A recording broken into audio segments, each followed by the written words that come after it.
Bueno, parece que ya... Me parece que estamos casi todos.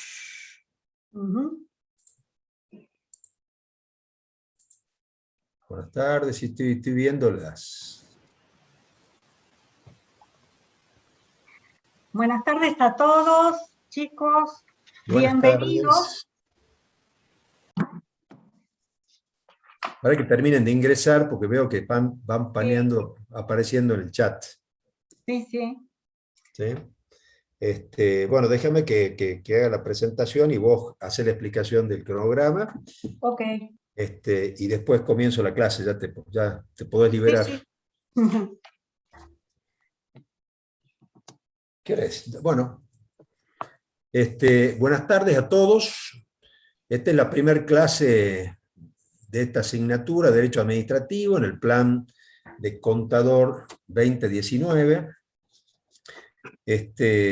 Lamentablemente todavía no podemos volver a las experiencias presenciales, que es lo que más desea la cátedra verdaderamente, pero las realidades, digamos, sanitarias condicionantes nos obligan a dar continuidad a esta técnica, que ha resultado bastante eficaz en muchos sentidos, pero que necesita complementariamente una mirada y un contexto en donde digamos, un contexto de relaciones humanas en donde seguramente ustedes tendrían mucho más posibilidades de aprovechamiento es decir, nos impide, por ejemplo, desarrollar una actividad en pizarrón, es decir, vamos a trabajar con PowerPoint para hacerlo un poco más, un poco menos dura, menos rígida la clase, pero evidentemente la complementación del movimiento del aula y el pizarrón hubieran sido herramientas que hubieran seguramente estimulado mucho más claramente el acceso de ustedes a la temática del conocimiento de esta materia. Yo quiero señalarles una sola cosa, si vamos a ver el derecho administrativo. Ustedes con esta materia cambian violentamente de espacio de conocimiento, ¿no es cierto? Porque inclusive ustedes tuvieron como materia correlativa previa el derecho privado, que se cimenta y se sustenta en principios, en una organización y en un sistema jurídico completamente diferente al derecho público. Y el derecho administrativo es derecho público, en definitiva, ¿no? Ahora vamos a ver rápidamente las grandes... Eso lo vemos a lo largo del programa. Una cosa que nosotros siempre decimos cuando empezamos a dictar esta materia es que todo el programa de derecho administrativo implica un desarrollo de un conocimiento concatenado. Es decir, lo que está en la bolilla 1 es útil para entender la bolilla 9 o la bolilla 12, ¿no es cierto? Porque el proceso de razonamiento que se hace en bloque de esta materia necesita muchas veces de tener como sustento preceptos, normativas, referencias que van a estar implícitas y explícitas en el desarrollo previo de la materia, ¿no? Yo soy el doctor Alfredo Puig, nos acompaña la doctora Rosana Castro, que es profesora también de la cátedra. Esta es una cátedra que está compuesta por 6 personas, digamos, yo soy el titular, el doctor Alfredo Puig, está el profesor asociado, el doctor Gabriel Chiván, están los profesores, los jefes de trabajos prácticos, Rosana Castro y Karina Klimen, que está en uso de licencia por tener un tratamiento con motivo de una operación que sufrió no hace mucho tiempo, así que seguramente se va a reincorporar bastante más adelante en el desarrollo de la materia. Están los profesores Gonzalo Fernando Sabaté y Claudio Fernández Viera, que son auxiliares docentes de primera, que integran la cátedra. Nosotros nos vamos a dividir la tarea, vamos a estar siempre pendientes y presentes a todo requerimiento o inquietud que ustedes tengan en relación al dictado de la materia, en relación a su organización, en relación a las evaluaciones, que ya en todo caso ya les vamos a explicar enseguida. Nuestros correos están disponibles en la plataforma de la materia. Nosotros hemos desarrollado en la plataforma Moodle una descripción de la totalidad de materia con sus diferentes unidades. Hemos inserto allí distintas referencias y documentos bibliográficos que les van a seguir para estudiar seguramente. Acá la bibliografía la eligen ustedes en función de las sugerencias que están contenidas en el programa. Hay una bibliografía general donde hay distintos autores y una bibliografía particular referida a temas puntuales del desarrollo de la materia.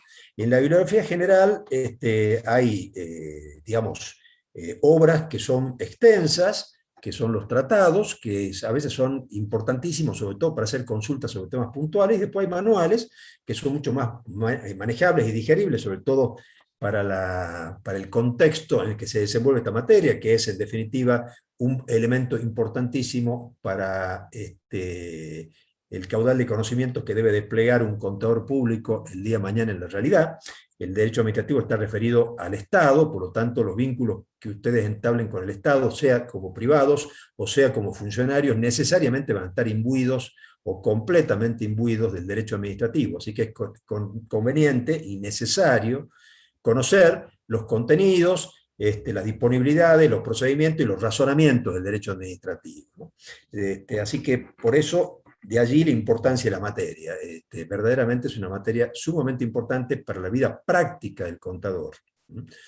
A pesar de que sea una materia jurídica, de un contenido abstracto, el Estado es complejo, el derecho administrativo es necesariamente complejo. Lo que ha hecho la cátedra es seleccionar dentro del conjunto del derecho administrativo los aspectos más importantes que entendemos van a actuar como conocimientos importantes para ustedes, para el ejercicio práctico de la profesión.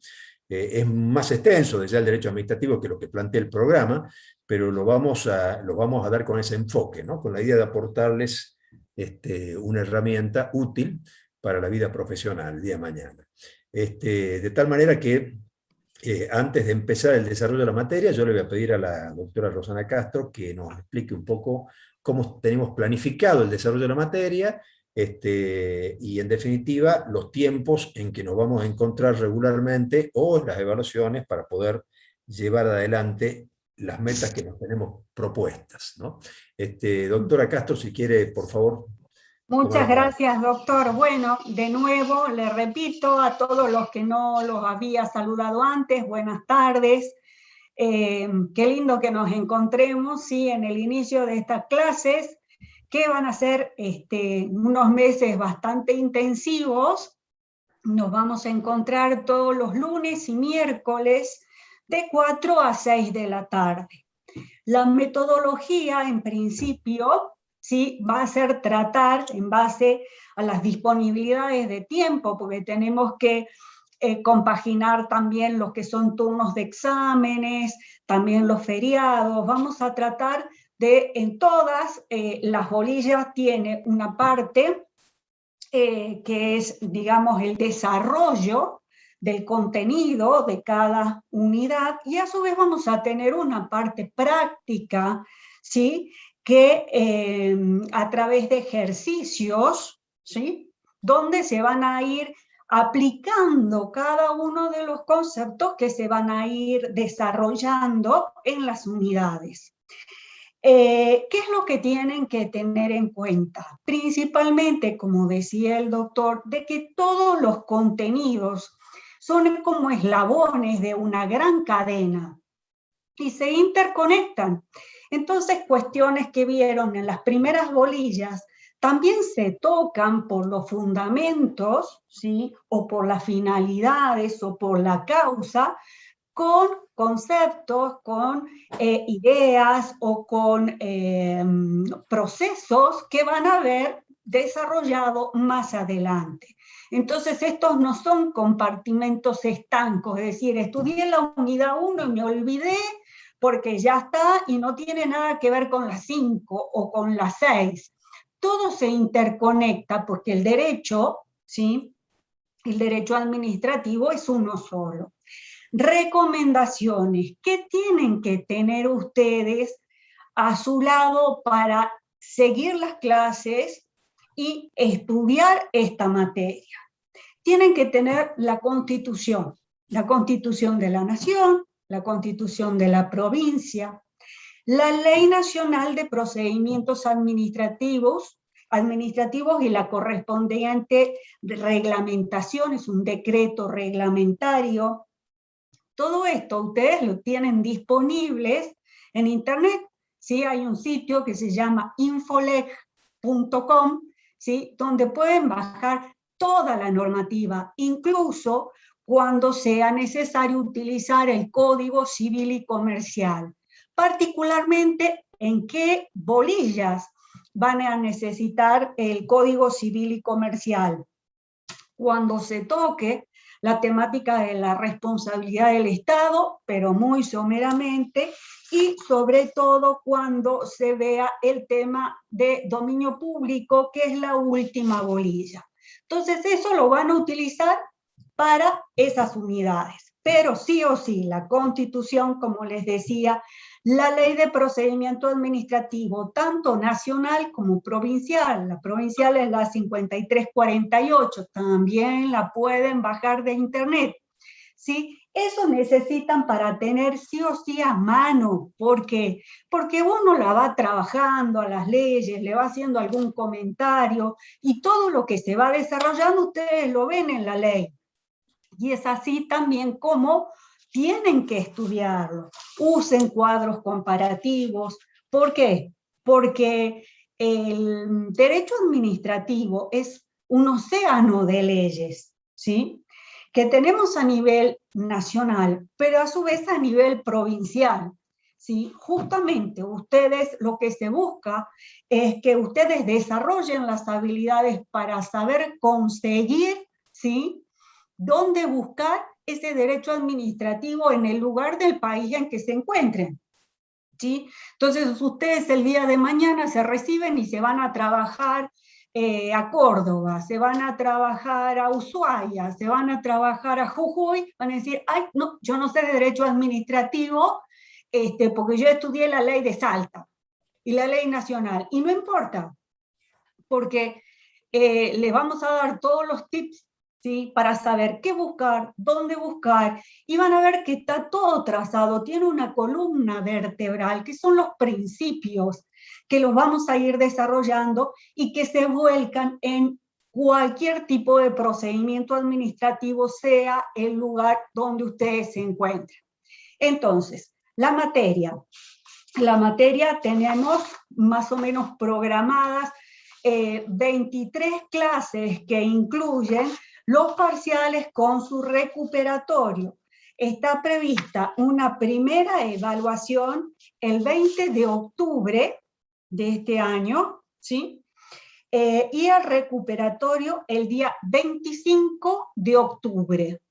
Después tenemos la segunda evaluación, está prevista para el 1 de diciembre y su recuperatorio el día 3 de diciembre. Lo importante para llegar en todas estas fechas es que vayan leyendo los contenidos, que presten atención a las clases, ¿sí?, para poder llegar a tiempo con cada uno de estos parciales. Los parciales y su recuperatorio son obligatorios, tengan eso en cuenta. O sea, nosotros no vamos a estar tomando lista quién se une al Zoom, pero sí tengan en cuenta que tienen que tener aprobados estos dos parciales. Hasta ahora ustedes se preguntarán cómo serán los exámenes finales. Bueno, hasta ahora son por este sistema, vía Zoom, pero son orales, ¿sí? Entonces, esto quiere decir que los alumnos eligen un tema, una bolilla, empiezan a desarrollarlo y después se le hace con sus preguntas de todo el programa. Hasta ahora, porque no sabemos qué va a pasar de acá a 10 días, ¿sí? ¿Alguna pregunta? No es promocional la materia, ¿sí? Por eso es necesario que se aprueben los dos parciales y se va sí o sí a un final. A ver, las mesas de examen, por lo que estoy viendo en el chat, sí, no se suspenden las clases. Lo que tenemos en octubre, una primera semana de examen, y no se suspenden las clases. En ese momento los profesores nos dividimos entre los que damos clases o tomamos exámenes, pero no se suspenden las clases. Así que, a ver, ¿alguna consulta más sobre el desarrollo de la materia? Profe, buenas tardes. Sí. Le hago una consulta con sí. La bibliografía que tendríamos que consultar, ¿ustedes la dejan en la plataforma? ¿Está? Sí, está todo en la plataforma. Perfecto, gracias, Y profe. además hay material extra, ¿sí? Hay casos prácticos de cada bolilla para que lo vayan consultando, hay artículos de doctrina, lo que se llama jurisprudencia. ¿Qué es la jurisprudencia? Son las sentencias judiciales sobre determinadas cuestiones que tienen algún dato de color, porque eso es lo que nos va a ir diciendo cuál es la interpretación judicial de determinados institutos de derecho administrativo. Entonces, ustedes cuando lean jurisprudencia, ya saben que son las sentencias judiciales. Las más importantes, ¿cuáles son? Son las de los máximos tribunales, ¿sí? Tenemos la Corte Suprema de Justicia de la Nación y también tenemos las cortes de cada provincia, ¿sí? Entonces van a encontrar algunas sentencias. Miren, sentencias, fallos, pronunciamientos judiciales, todo es lo mismo, ¿sí? Entonces puede ser que también lo encuentren. A ver, había alguna preguntita más. Si son escritos, son a través de la plataforma los parciales, ¿sí? Si alguien preguntó por ahí, son a través de la plataforma, salvo que se puede implementar algún otro sistema. El tema de las grabaciones de las clases no aguanta la plataforma, ¿sí? Subir, porque había muchas cosas que teníamos grabadas y desde informática nos las fueron quitando porque quedaba muy pesada el sistema. Por eso, lamentablemente, no lo podemos tener las clases grabadas. Perdón un segundo, Rosana. Sí, Sí. ustedes pueden grabarla, por supuesto, por su cuenta, por la Claro. sobrecarga que implica grabar las clases. Ustedes calculen que en el ámbito solo de la Facultad de Ciencias Económicas hay un equivalente como de 200 y pico de cátedras. Entonces, casi es prácticamente imposible, por la sobrecarga que esto implica, la inversión en equipos y en equipamiento que tiene que haber, ¿no? Es decir, ya para hacer la universidad. No, quería contar, hacer referencia a otra cosa, en relación a los parciales.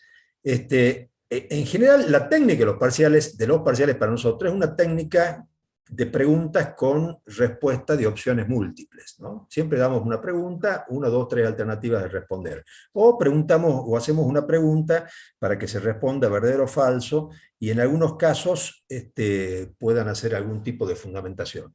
Pero yo lo que quiero señalarles, esto lo vamos a hacer a través de la plataforma, es decir, esto implica que el parcial se abre en 1 hora y se cierra en otro momento. Hay un tiempo de desarrollo que nosotros hemos estimado para realizar los parciales. El avance de las preguntas es sistemático y no se puede retroceder, o sea, una vez que uno contestó la pregunta 1, no se puede volver a la pregunta 1, porque el tiempo es limitado, tienen que contestarlas de manera secuencial. En general, no son más de 10 preguntas, y en función de eso, la corrección, desde ya, nosotros tenemos las respuestas cargadas en el sistema, es decir, cada vez que elaboramos una pregunta, definimos una respuesta para que el sistema la califique de manera automática, de tal manera que nosotros vamos a tener prácticamente enseguida el resultado de los parciales, que van a tener un tiempo limitado desde ya, como todo parcial. Así que esta es la mecánica, o sea, es un sistema donde preguntamos, se le dan opciones para la respuesta. En general procuramos que haya la menor cantidad de escritura posible, porque esto genera algunas dificultades después a la hora de entender o de calificar. Así que, y la respuesta va a ser calificada automáticamente y el sistema nos va a devolver a nosotros el resultado, y ustedes sabrán prácticamente al día siguiente cuáles son las personas que tienen que recuperar o no, ¿no? También las personas que faltaron al parcial pueden recuperar. Esto a su vez a ustedes les resulta ventajoso, primero porque facilita el examen, desde ya cuando uno tiene la pregunta y las respuestas ya las tiene escritas y simplemente tiene que seleccionar cuál es la correcta. Y desde... obviamente implica para ustedes una menor disponibilidad de tiempo en el tema de los parciales. No son estas 2 horas de clase que tradicionalmente hacíamos cuando hacíamos un parcial escrito, ¿no? Esto nos facilita a nosotros y les facilita a ustedes la tarea, ¿no es cierto? Así que, y he visto ahí, en general, el parcial va a ser por la mitad del programa. O sea, hemos calculado llegar hasta ese momento con la unidad 6 ya dictada, ¿no? Este es un programa de 12 unidades, por lo tanto, la unidad 6, ya no me acuerdo. De invalidez de los actos administrativos. Sí, perfecto. Sí. Ese va a ser. Así que hasta el procedimiento, bueno, Y es en la misma hora de clases, o sea, generalmente vamos a compartir digamos, las 2 horas, un pedacito, digamos, de la hora va a ser el parcial, y el resto vamos a retomar las clases para poder ir avanzando, ¿sí? Porque justamente no hay suspensión de clases durante la semana de exámenes. Así que sí, va a ser, o sea, un rato el parcial y el resto se va a implementar la continuación, digamos, con clases, ya sea teóricas o prácticas, según lo que sea ese día. Así que, bueno, díganme, ¿alguna otra consultita más? Buenas tardes, profe, ¿cómo le va? Hola, Yo ¿qué sí. tal? Sí. Yo quería pedir, o sea, más que nada estaba escuchando la grabación de las clases. Yo quería saber si, bueno, yo podría grabar las clases y si habría algún problema si yo creo un canal de YouTube y subo sus clases ahí, ¿habría algún problema por parte de la cátedra o de algún profesor? No sé. Que usted las grabe y las suba, no. No hay problema. Usted las puede subir. No hay ningún problema. Las clases son públicas además, así que no hay inconveniente en que usted las suba. Sí, sí. Claro. Muchísimas Sí. gracias, profe. De nada. De nada. De nada. El problema es que el sistema de la universidad, como que se había puesto tan pesado el año pasado que no aguantaba, no aguantaba tanto material que había por parte de los profesores. Bueno, no sé si están todos en condiciones. Hay una pregunta sobre la regularidad. Yo a ese tema de la regularidad le pido que consulten la facultad, porque yo sé que hay inconvenientes en relación al procedimiento de equivalencias. Así que esa no es una respuesta que yo le pueda dar en este momento. ¿Sí? No sé quién más quiere preguntar en relación a eso, pero no. Sí, les vuelvo a repetir que o sea, la materia no es promocional, ¿sí? Esto se rinde, tiene un examen final. Si es equivalente a la materia, solamente hay una diferencia, con la de licenciatura, hay una diferencia de una bolilla. ¿Sí? En derecho Pero, 3, derecho... No, pero en claro, derecho administrativo son más bolillas. El problema es que nosotros tenemos otra distribución y otro enfoque en el derecho administrativo, en el plan de contador público. y a su vez tiene la parte práctica. Sí, no, es que por alguna razón en la normativa que aprueba la carrera no está contenida la equivalencia. Y entonces hay un problema en la facultad, y ya hay algunos pedidos, pero bueno, la facultad no ha resuelto esa cuestión. Así que todo tema de equivalencia, en este caso, en relación a esta materia y a Derecho 3, consultarla en la facultad. ¿Sí? Sí, sí. No Bueno. es exactamente igual. Bueno, chicos, yo los dejo entonces con el doctor Puig. Bueno, cualquier cosa, estamos para lo que necesiten y abierto a todas sus consultas. Los trabajos prácticos no se tienen que entregar porque los trabajamos durante la clase, ¿sí? Por eso es muy importante que cuando sea la unidad práctica de cada bolilla, o sea, estén presentes, participen, porque ahí van a poder, digamos, volcar todas las dudas que le quedó de la clase anterior cuando se dio la parte teórica, ¿sí? Entonces esto lo trabajamos todos y es muy enriquecedor y la verdad es que se fijan, ¿sí? Todos los conceptos. Sí, porque es una forma de revisar lo desarrollado. Bueno, gracias, Rosana. Nos estamos viendo y empezamos un poco la temática específica de la clase. Yo tengo una pregunta, mil disculpas, ¿no? Hágala por el chat ya. Cerramos la etapa de explicaciones, porque si no, cada uno tiene una inquietud singular. Hágala por el chat, después se la contesto al final. Ahora empezamos la clase. Chao, hasta luego. Voy a compartir un Power para que empecemos la clase. Ustedes de todas maneras lo van a ir desarrollando. Creo que lo tengo aquí. Compartir. ¿Sí? Cualquier cosa me escriben por el chat, después por las preguntas posteriores, porque si no los razonamientos tardíos terminan enredando la posibilidad de comienzo. Y ya casi ha pasado media hora del comienzo de la clase. Si falta algo que queda pendiente, lo terminaremos al principio de la clase que viene y ahí trabajaremos sobre lo práctico. Bien. Acá está un poco el concepto, yo me he dado cuenta que, el desarrollo de la unidad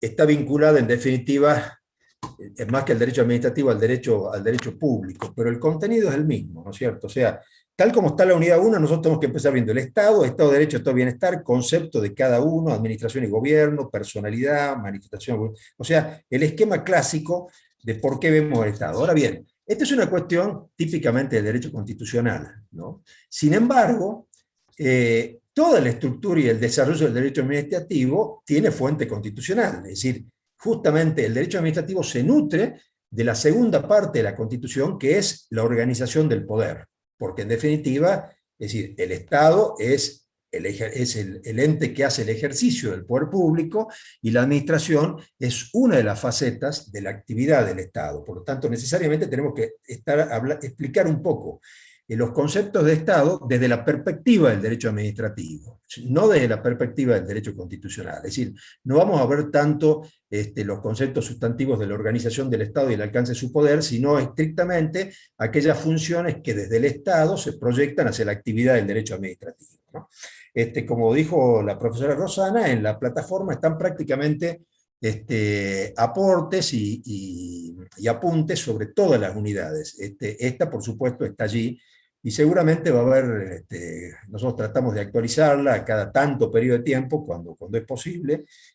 No me acuerdo si esta está específicamente actualizada, pero sí todos los contenidos están allí desarrollados. Además que hay información y bibliografía complementaria, cosa que ustedes puedan, si tienen interés, ampliar un poco el marco de conocimiento.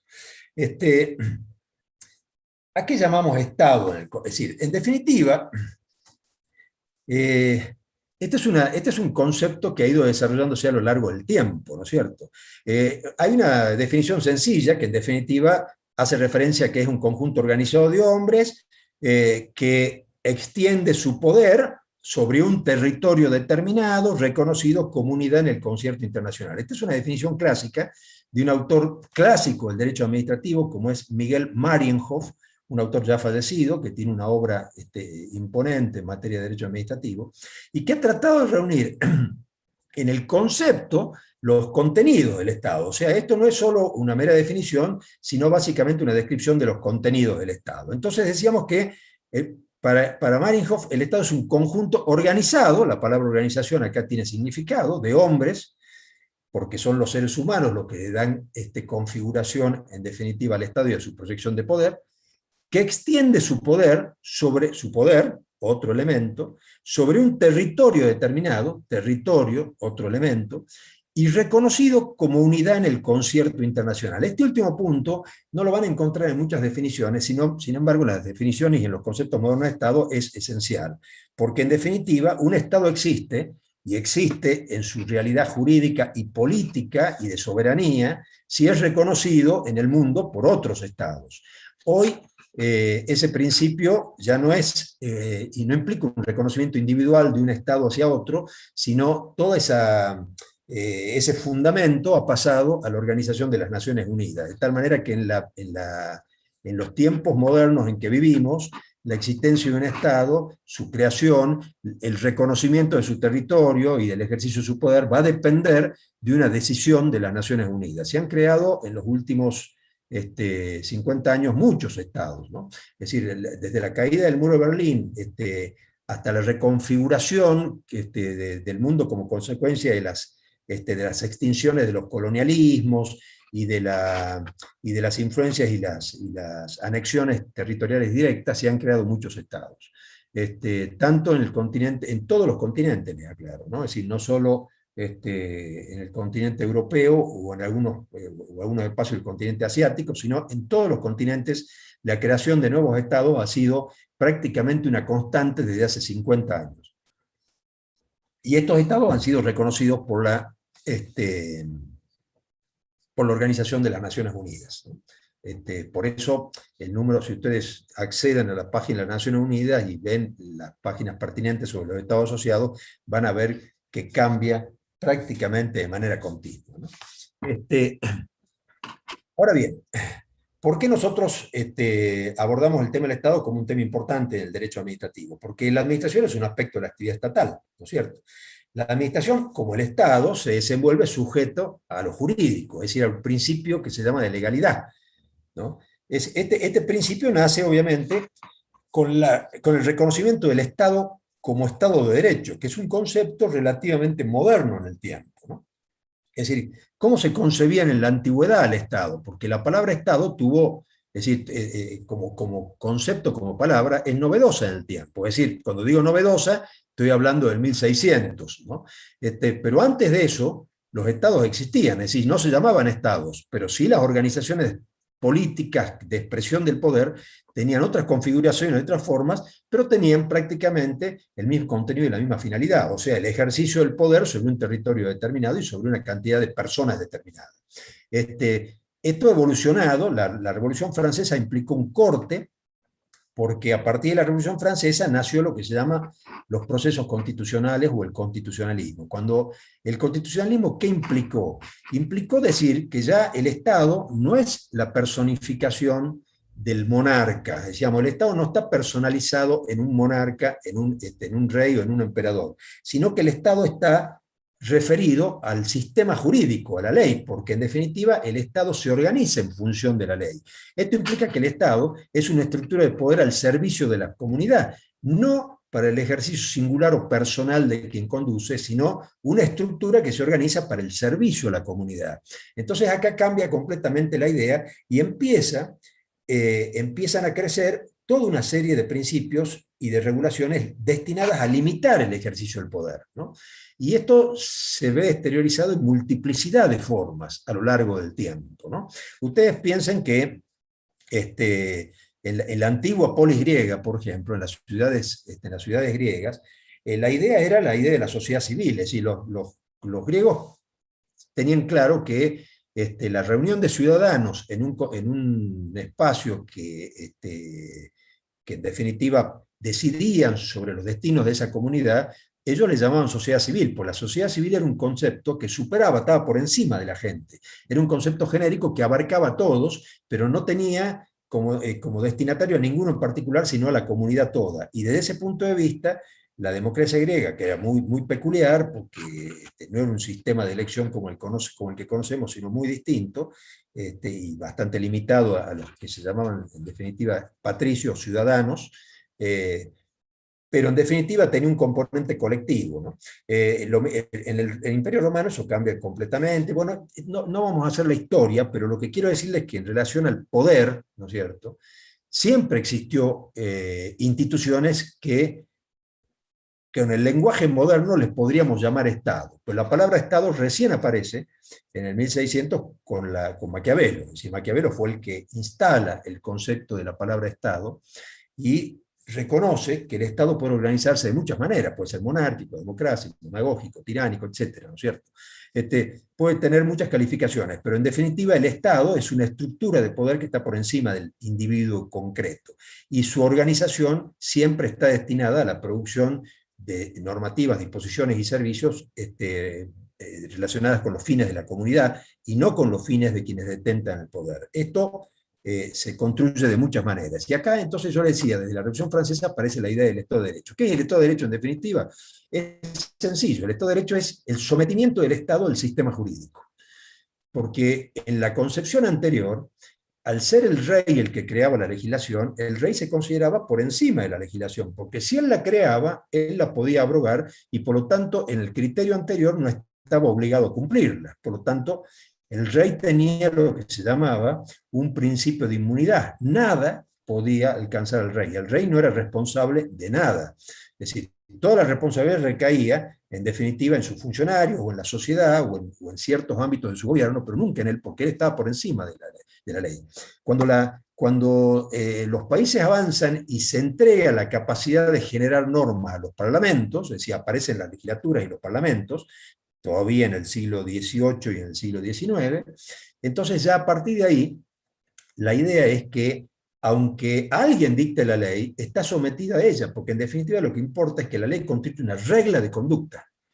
Y una regla de conducta implica que todos están sometidos en igualdad de condiciones a su cumplimiento. Por lo tanto, Estado de Derecho es someterse al cumplimiento de la ley. Y esa ley es exigible aún al órgano o a la entidad que la crea, sea el monarca, sea el parlamento. Es decir, no se pueden sustraer a sus efectos, ¿no? Y este concepto, que es lo que vamos a ver un poco en extenso enseguida, pero el concepto es lo que permite la construcción y la evolución del Estado en el tiempo, ¿no es cierto? Entonces, la aparición de la palabra Estado y su popularidad como referencia a una organización política social dotada de poder, de dominio, de soberanía, es una construcción que se fue haciendo desde 1600 y se fue afianzando sobre todo a partir del siglo XVIII y a partir del siglo XIX con lo que se reconoció como el Estado de Derecho, ¿no? Esto sin perjuicio de reconocer, como les decía recién, que antes de eso había organizaciones estatales de características complejas y de mucho poder, que no eran llamadas Estado, que tenían otras denominaciones, imperium, regnum, principatum, en definitiva polis, civitas. Hay muchos términos para designar las organizaciones políticas anteriores, pero la palabra Estado como tal está designando una situación nueva, es decir, no reconoce al statu quo, sino una situación nueva, con características nuevas y con un contexto jurídico legislativo diferente, ¿no? Acá hay acá está repetido el concepto que les acabo de señalar, ¿no es cierto? ¿Cuál es la mejor noción de Estado? Como es difícil definirla, porque finalmente hay muchísimos autores que han elaborado distintas definiciones sobre Estado, y no hay coincidencia en algunos de sus componentes, es decir, uno podría decir que es el conjunto organizado de hombres, o la sociedad jurídicamente organizada, como la señalaba Aristóteles, o la sujeción jurídica en un territorio a un sistema de poder determinado. Es decir, definiciones van a encontrar muchas, pero este concepto, más que definición, es una descripción de los contenidos, ¿no es cierto? Entonces le llamamos Estado a un conjunto organizado de hombres. La palabra organización y hombres acá es sumamente importante, porque está claro que es una creación humana. No existe ninguna creación humana sin la integración de los hombres que la integran y la constituyen. Entonces, el tema es organización, pero una organización jurídica, no es solamente una organización material, ¿no? Y que esa organización de hombres tiene poder, ejerce poder, y ese poder lo extiende sobre un territorio determinado y que está reconocido como unidad en el concepto internacional.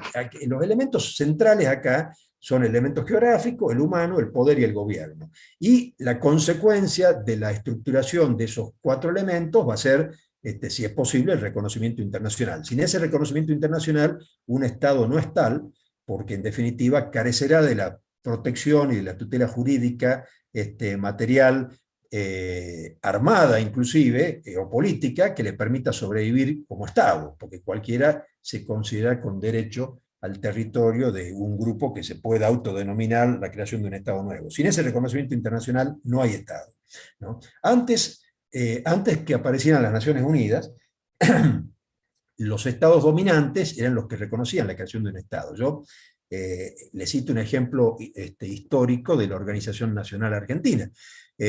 Cuando recordarán muchos, porque es de lectura inclusive en la secundaria, cuando a Mariano Moreno, es decir, Mariano Moreno es encomendado por el gobierno patrio de viajar a Inglaterra a solicitar el reconocimiento de la Junta de Gobierno. España estaba invadida por Napoleón, por lo tanto no había autoridades en España a las cuales referir. Obviamente los franceses, que eran la gran potencia de su tiempo, eran justamente los invasores de la nación española, que era la dueña, la colonizadora de los territorios americanos, así que no quedaba mucho lugar como para ir a solicitar el reconocimiento de la existencia de un nuevo espacio político como era la Junta de Gobierno en los países coloniales americanos, ¿no? Prácticamente todos los países latinoamericanos tomaron el modelo de la Junta de Cádiz y organizaron Junta de Gobierno propia, y después pedían reconocimiento para después poder negociar y poder organizarse y poder resistir después lo que iba a ser seguramente la embestida de la Reconquista, ¿no? Entonces, en este viaje, Mariano Moreno que fallece durante el viaje, él tenía como cometido negociar con la autoridad inglesa el reconocimiento de la Junta de Gobierno y de nuestro país como un territorio colonial con gobierno autónomo, porque todavía en ese momento no estaba todavía demasiado cimentada la idea de independizarnos de España, sí de crear un gobierno propio, que aún con relaciones y vínculos con el poder colonizador, tuviera amplia autonomía y decisión propia, ¿no? Esto, bueno, no pudo concretarse con Mariano Moreno, que falleció durante el viaje, pero después se concretó con otros viajes, de Belgrano y demás. Así que, en definitiva, el tema es, cuando se habla de Estado, y dentro del Estado, la noción de poder, de organización y territorio, esto existe en la realidad fáctica, material, solo cuando existe un reconocimiento respecto a su existencia, ¿no?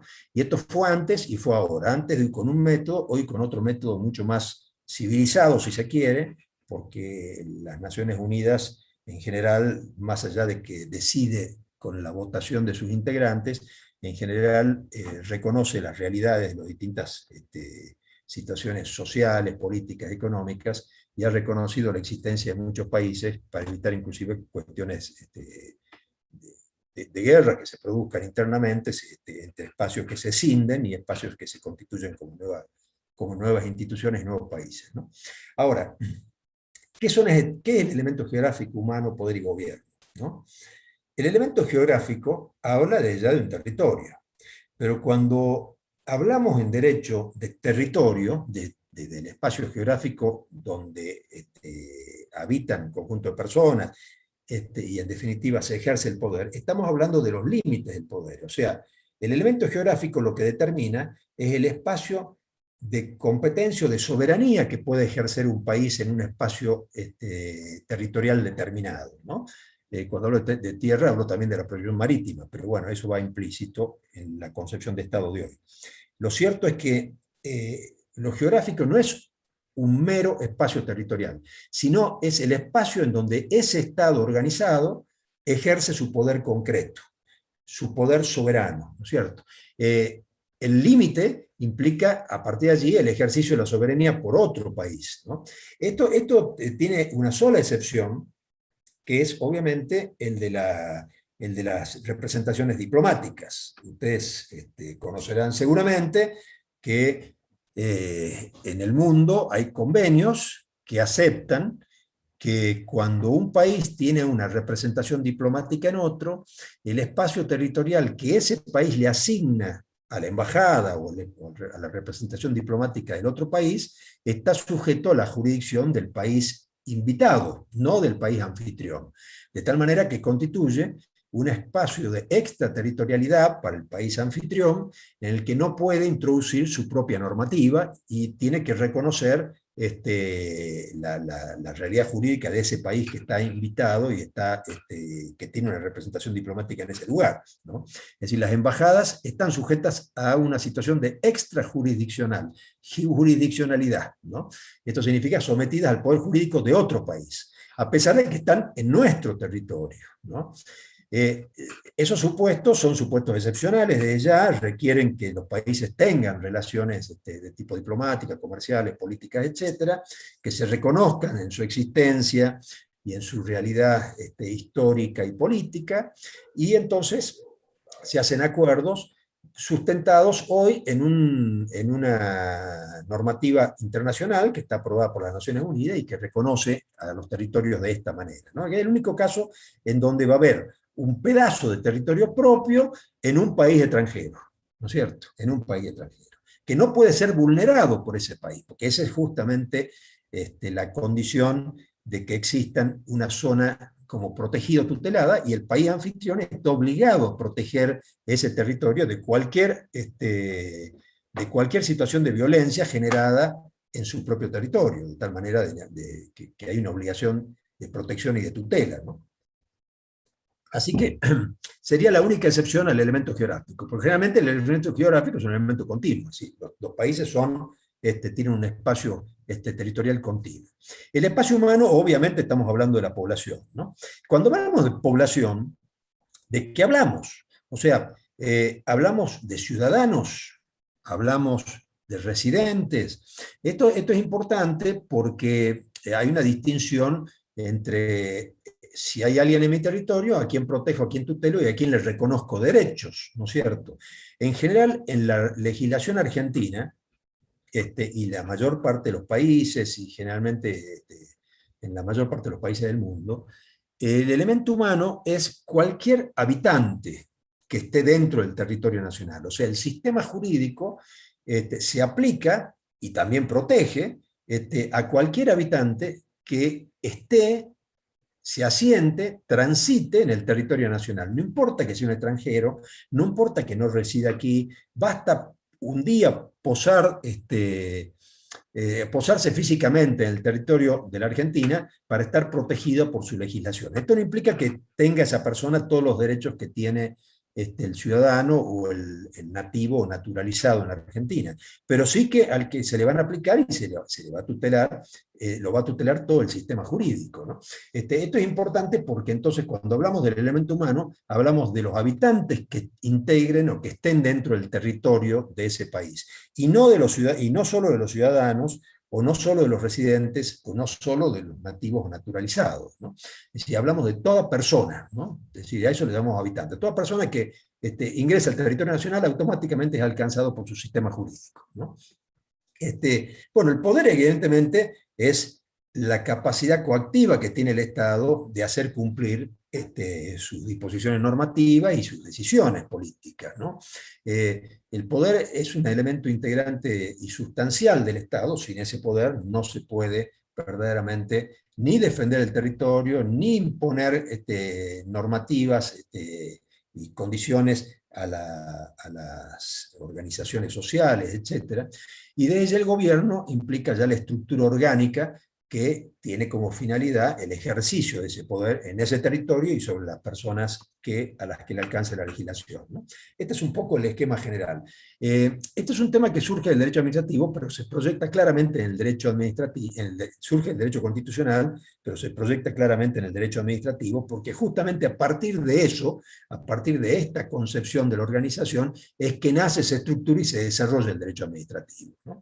¿Y a qué llamamos caracteres del Estado? ¿No es cierto? Las caracteres del Estado tienen que ver con estas cuestiones que están aquí, ¿no? Es decir, el Estado es independiente de otros, evidentemente, es decir, esta es un poco la cualificación de la soberanía, la independencia frente a otros países, el poder dictar sus propias normativas internas sin injerencia externa, es autosuficiente, es decir, no depende de otros estados para decidir, actuar y organizarse, tiene un aparato administrativo que se ocupa de la prestación de los servicios, y tiene el monopolio de la fuerza, es decir, uno de los elementos característicos del Estado moderno es que ha expropiado el poder de la venganza de los ciudadanos y ha definido el monopolio de la fuerza. Por lo tanto, solo el Estado retribuye cuando se produce un delito. No lo puede hacer el particular en venganza por la restitución del daño infringido, ¿no?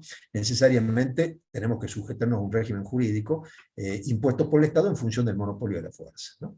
Estas concepciones, salvo lo que compete a la soberanía, valen para el Estado nacional como para provincia y municipio. O sea, cuando hablamos de Estado, hablamos de Estado nacional, provincial y municipal, que son los tres tipos de Estado que tenemos en la Argentina. En los países centralizados, en general, las provincias y los municipios tienen otra categorización porque la normativa se centraliza en el poder central. En cambio, en un país federal como el nuestro, hay una desagregación de competencias y por lo tanto una desagregación del poder dictar normas y darse una determinada organización y aplicarlas al conjunto de los ciudadanos, ¿no? Pero el concepto de Estado vale para los tres niveles de... ¿A qué llamamos esto derecho? Bueno, acá yo quiero seguir el programa. Yo les decía hace un rato que el Estado de Derecho es un concepto que nace, y una construcción que nace con la Revolución Francesa y el advenimiento de lo que llamamos el proceso de constitucionalismo, es decir, la sujeción de la organización de un país a un estatuto constitucional, ¿no? Es cierto que la Constitución norteamericana es anterior, la Constitución norteamericana es de 1773, la Constitución francesa de 1789, pero la Constitución americana, como nace, es una simplemente distribución de las funciones del poder, ¿no? Nace como una división, como con la integración de los tres poderes del Estado clásico, legislativo, ejecutivo y judicial, la distribución de las funciones entre esos tres poderes, y después va incorporando un conjunto de derechos a través de lo que en derecho norteamericano se llaman enmiendas. En cambio, la Constitución francesa es un sistema completo de derechos, deberes, garantías, además de un sistema orgánico que establece cuáles son los poderes del Estado y cuáles son las funciones que tiene cada uno. Esa sistematización es una sistematización verdaderamente original y que tiene una muy fuerte influencia en las constituciones que se van dictando posteriormente a lo largo del tiempo, ¿no?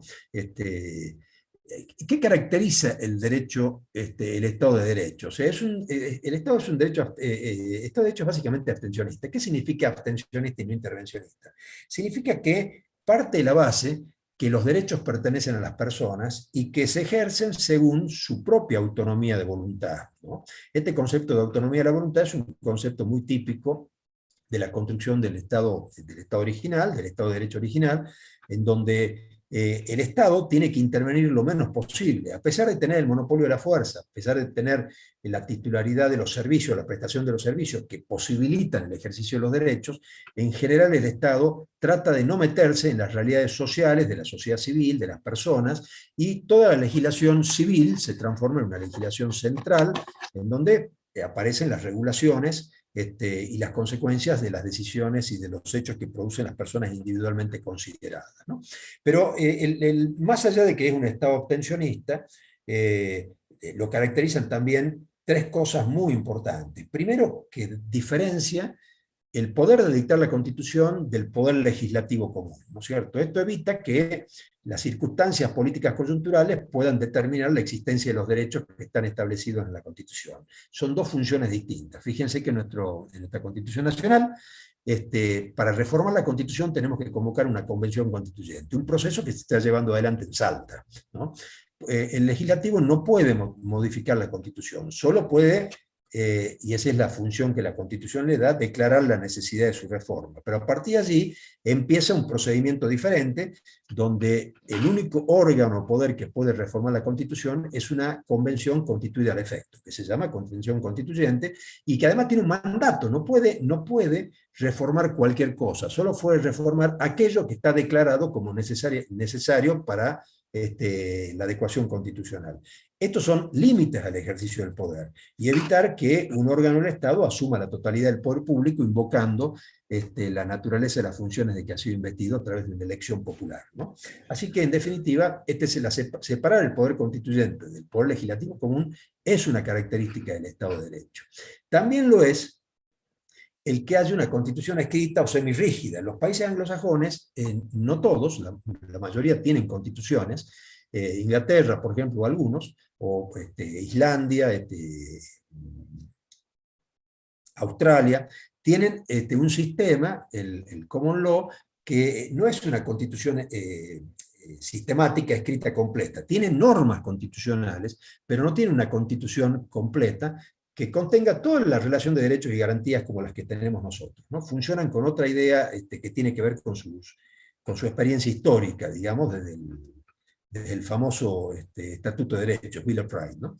Pero en definitiva, la mayor parte de los países que integran el sistema constitucional tiene una constitución escrita, que resulta difícil de reformar, ¿no? Y eventualmente puede reformarse o enmendarse algún aspecto puntual bajo un procedimiento que es bastante complejo, ¿no?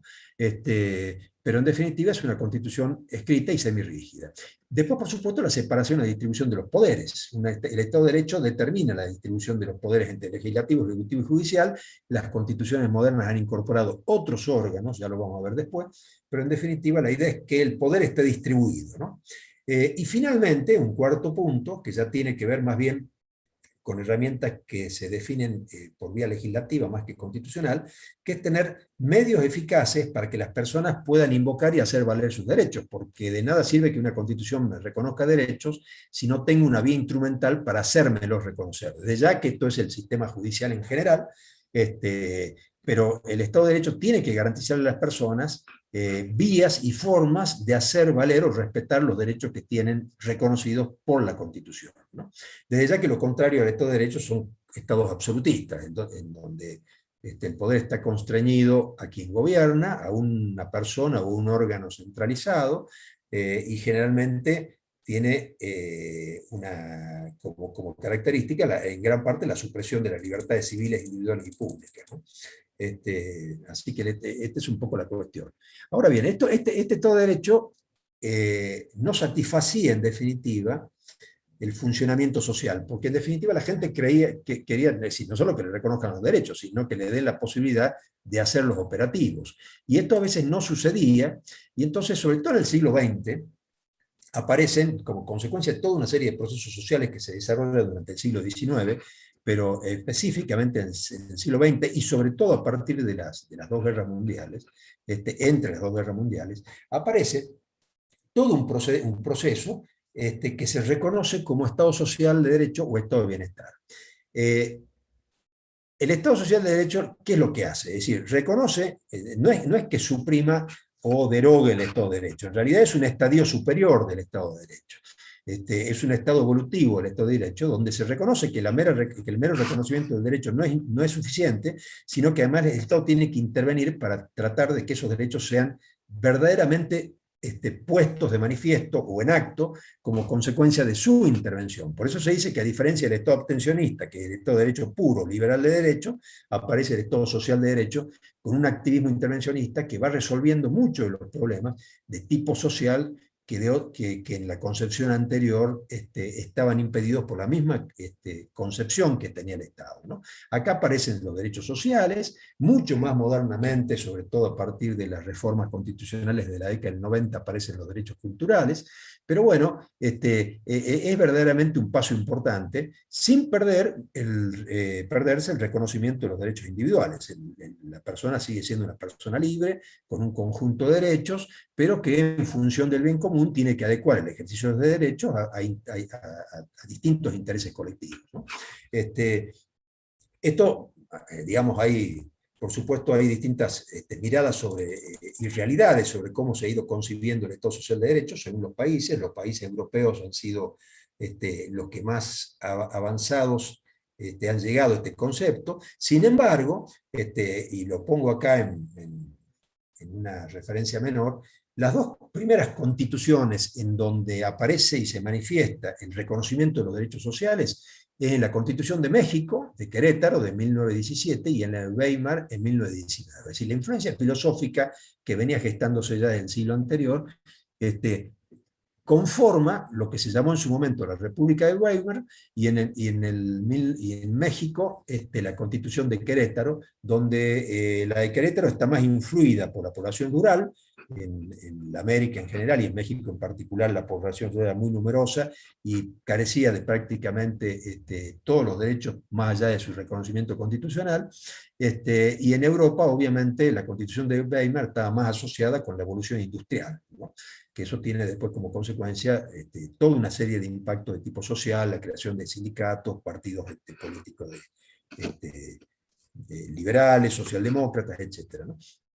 Pero como pasa con la historia humana, siempre es un proceso evolutivo. Se van reconociendo situaciones e incorporando derechos e instrumentos, en definitiva, para hacer eficaces esos derechos.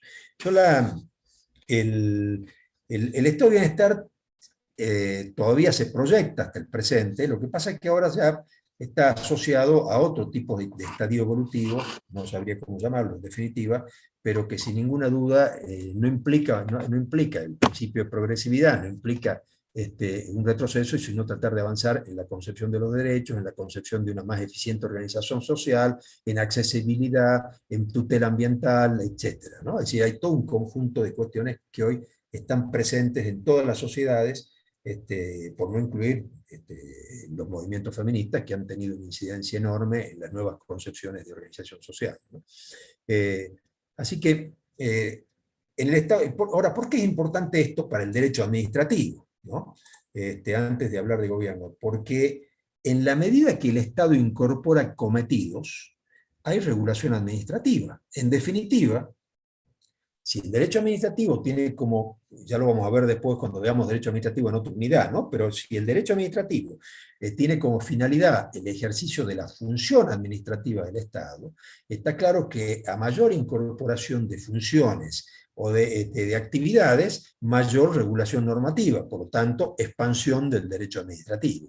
Todo lo que tenga que ver con la organización estatal se traduce en los hechos en regulaciones de tipo administrativa.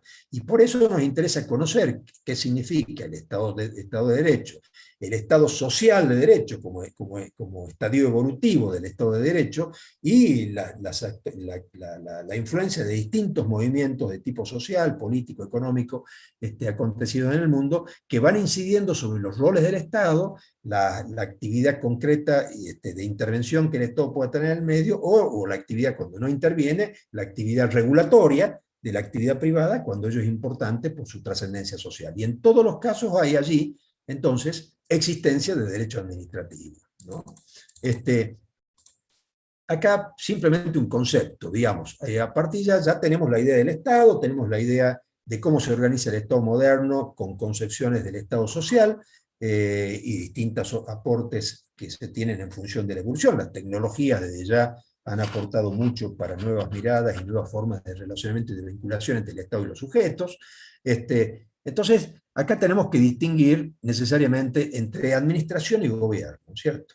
Es decir, el gobierno en definitiva es el ejercicio del poder. Es decir, el gobierno integra las tres funciones del Estado, integra los distintos órganos del Estado y lleva adelante los cometidos estatales, ¿no es cierto?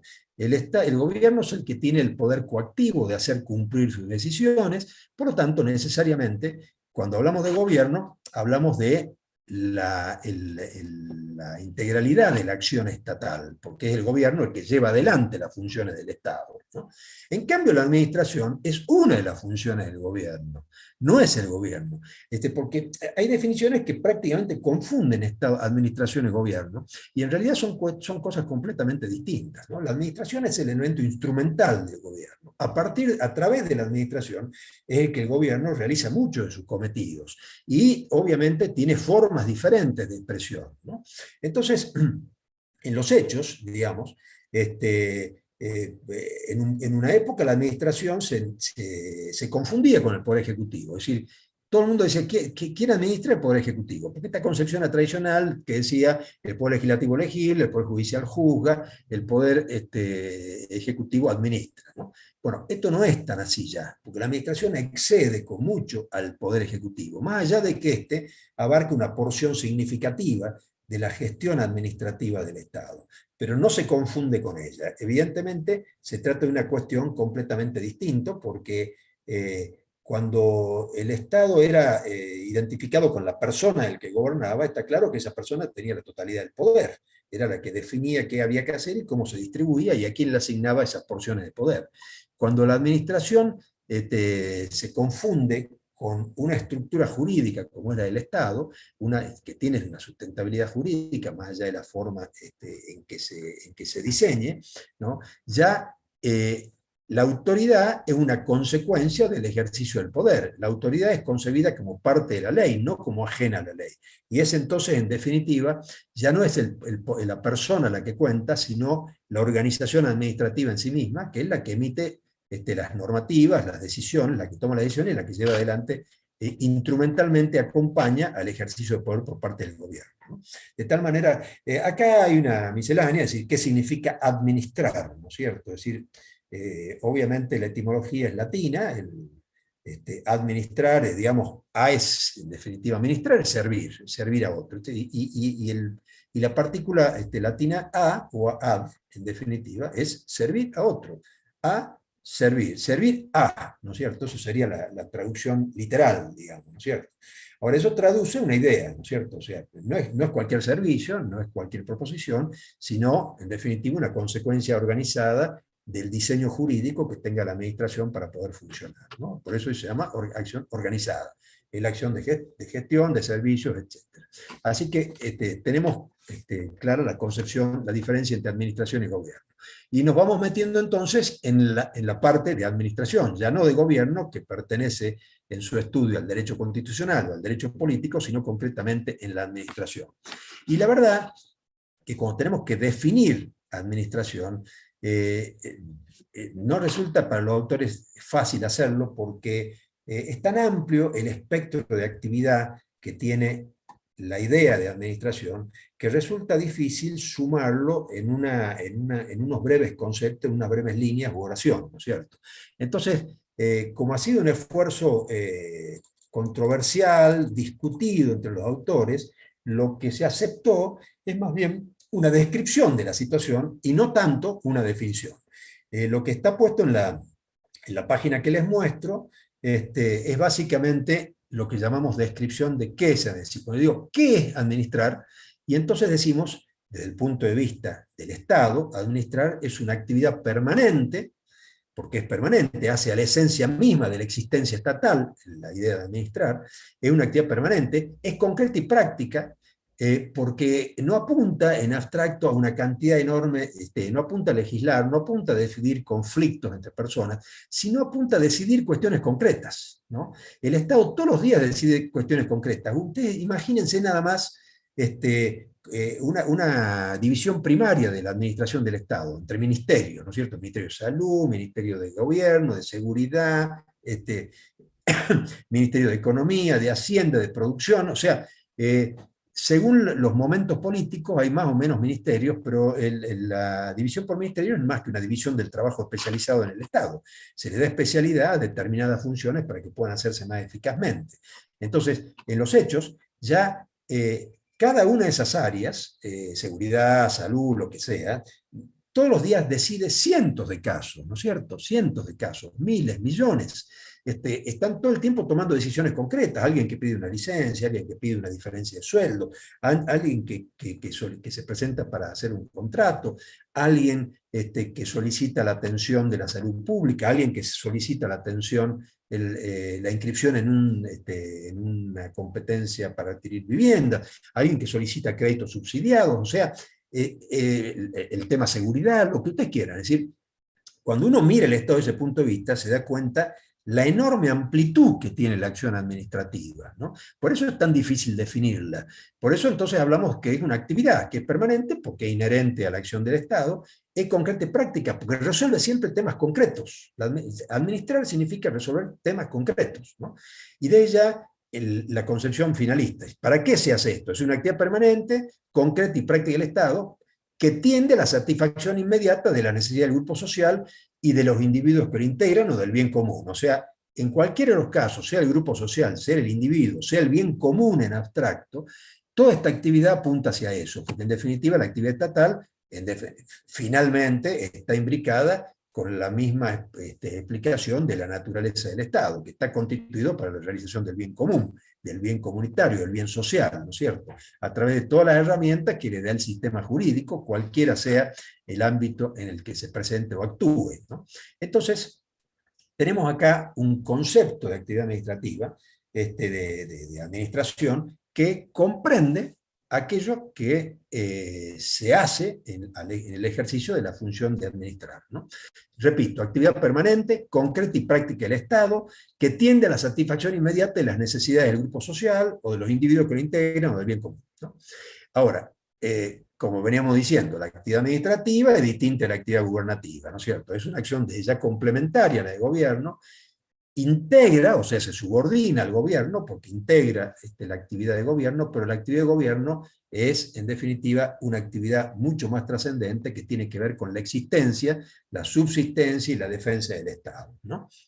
Así que el gobierno es la expresión del poder, la administración es la actividad instrumental de cómo se ejercita ese poder en la realidad cotidiana de un país determinado, ¿no? Así que señalo esta distinción. ¿Qué es esto de la personalidad del Estado? ¿No? A ver, yo voy a ver si... no sé si tenemos... No, todavía no. No, después voy a hacer voy a leer los chats 5 minutos y se los voy a contestar oralmente a todos los que tengan inquietudes. Yo voy a seguir hablando y 10 minutos antes voy a abrir un poco el micrófono para que los que tengan alguna inquietud se pronuncien. Digamos, para el Código Civil y Comercial son personas jurídicas todos los entes a los cuales el ordenamiento jurídico les confiere aptitud para adquirir derechos y contraer obligaciones para el cumplimiento de su objeto y los fines de su creación. Esta es una definición que está en el Código Civil.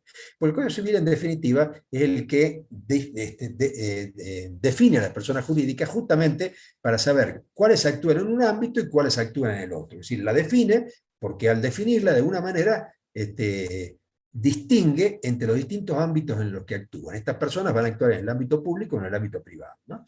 Entonces, ¿cuál es la importancia, digamos, de reconocerle al Estado una personalidad? Porque hay, como decía hace un rato, antes de la aparición del Estado de Derecho, poder, Estado, era equivalente a rey, a monarca. O sea, el Estado se confundía con la persona del monarca, no era el conjunto social organizado, en definitiva,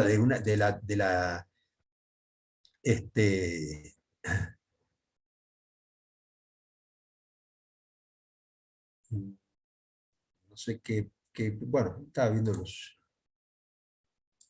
los chats. Bueno, en definitiva, no hay confusión alguna en el Estado de Derecho. El Estado de Derecho es un sistema jurídico, ¿no?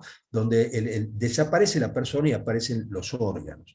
Pero a su vez, como toda actuación dentro de la vida real, o sea, el Estado es una persona moral, no es una persona física, humana, a la que uno pueda asir o ver.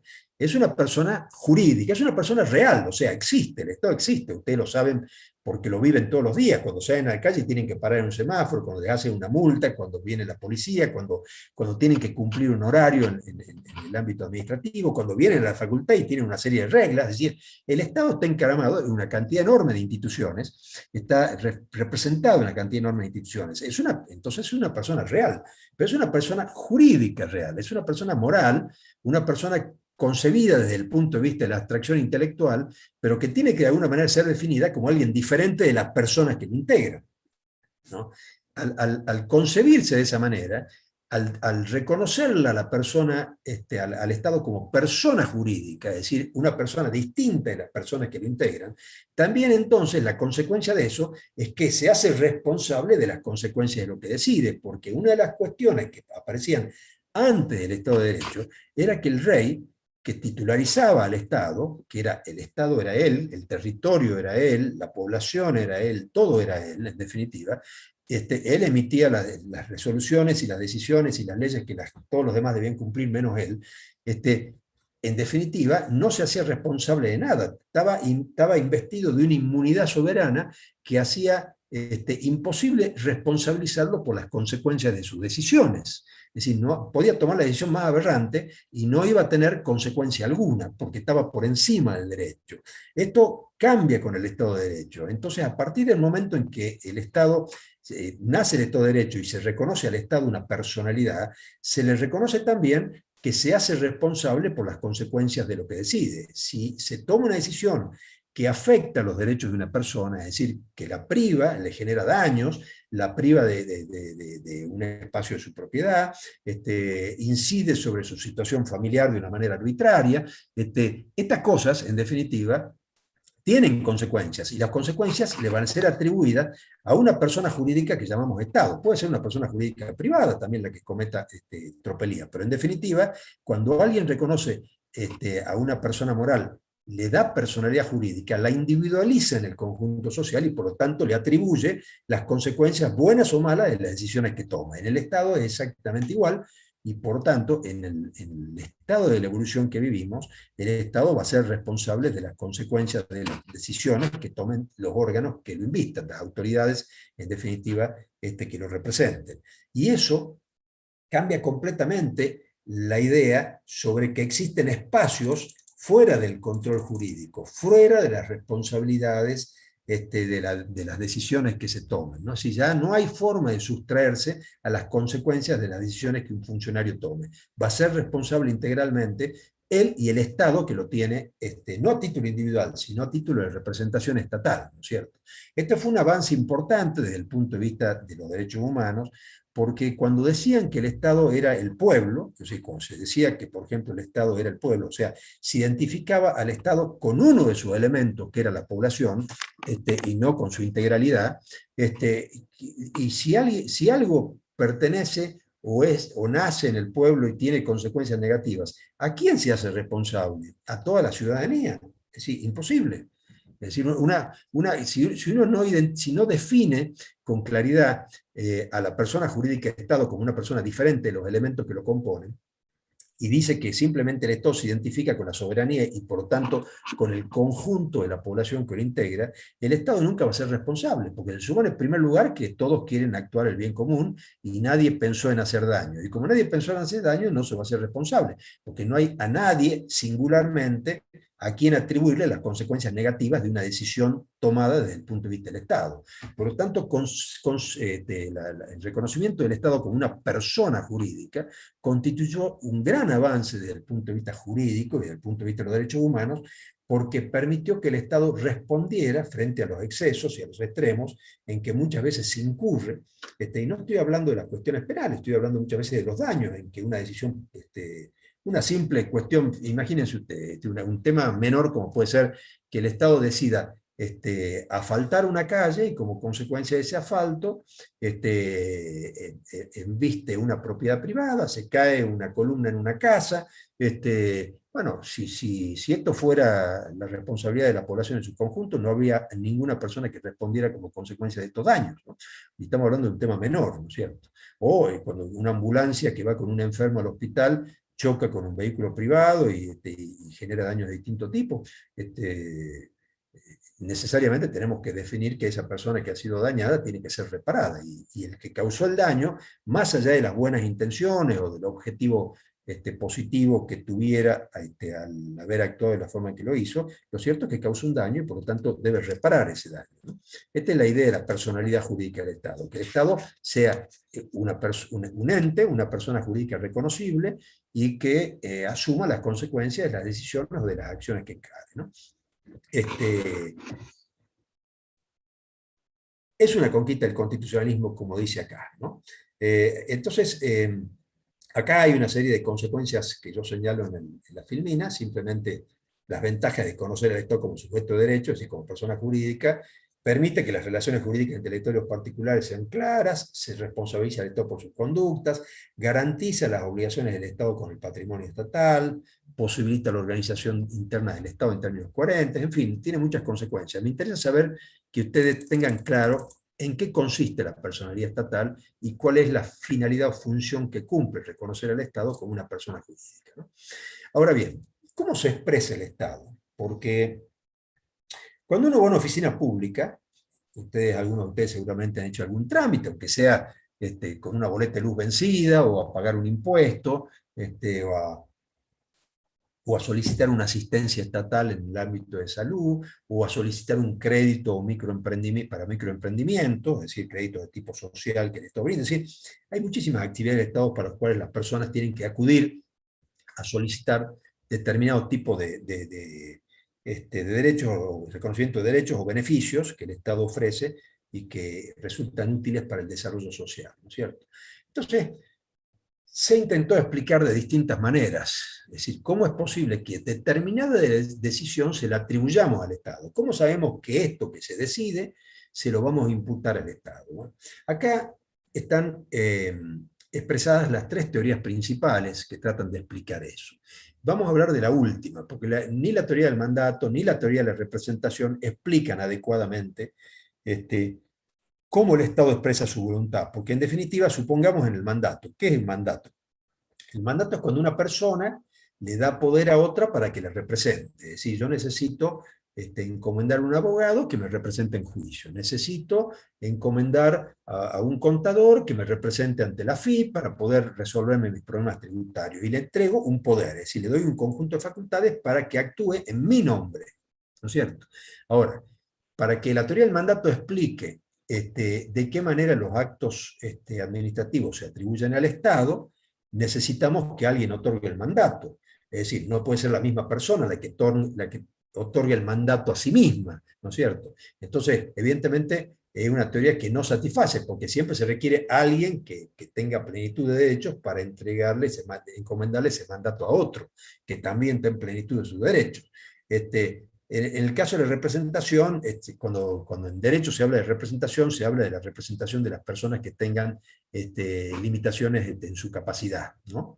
El Estado no puede ser concebido como una persona con limitaciones a su capacidad, o ser un incapacitado permanentemente, eso no explicaría cómo actúa. Entonces se concibió lo que se llama la teoría del órgano, que es una teoría que viene del derecho privado, del derecho societario, pero que en definitiva explica muy bien cómo el Estado decide y expresa sus decisiones. Entonces acá hablamos de que el Estado es como una persona, ¿no es cierto? Los órganos serían el brazo, la cabeza, las piernas.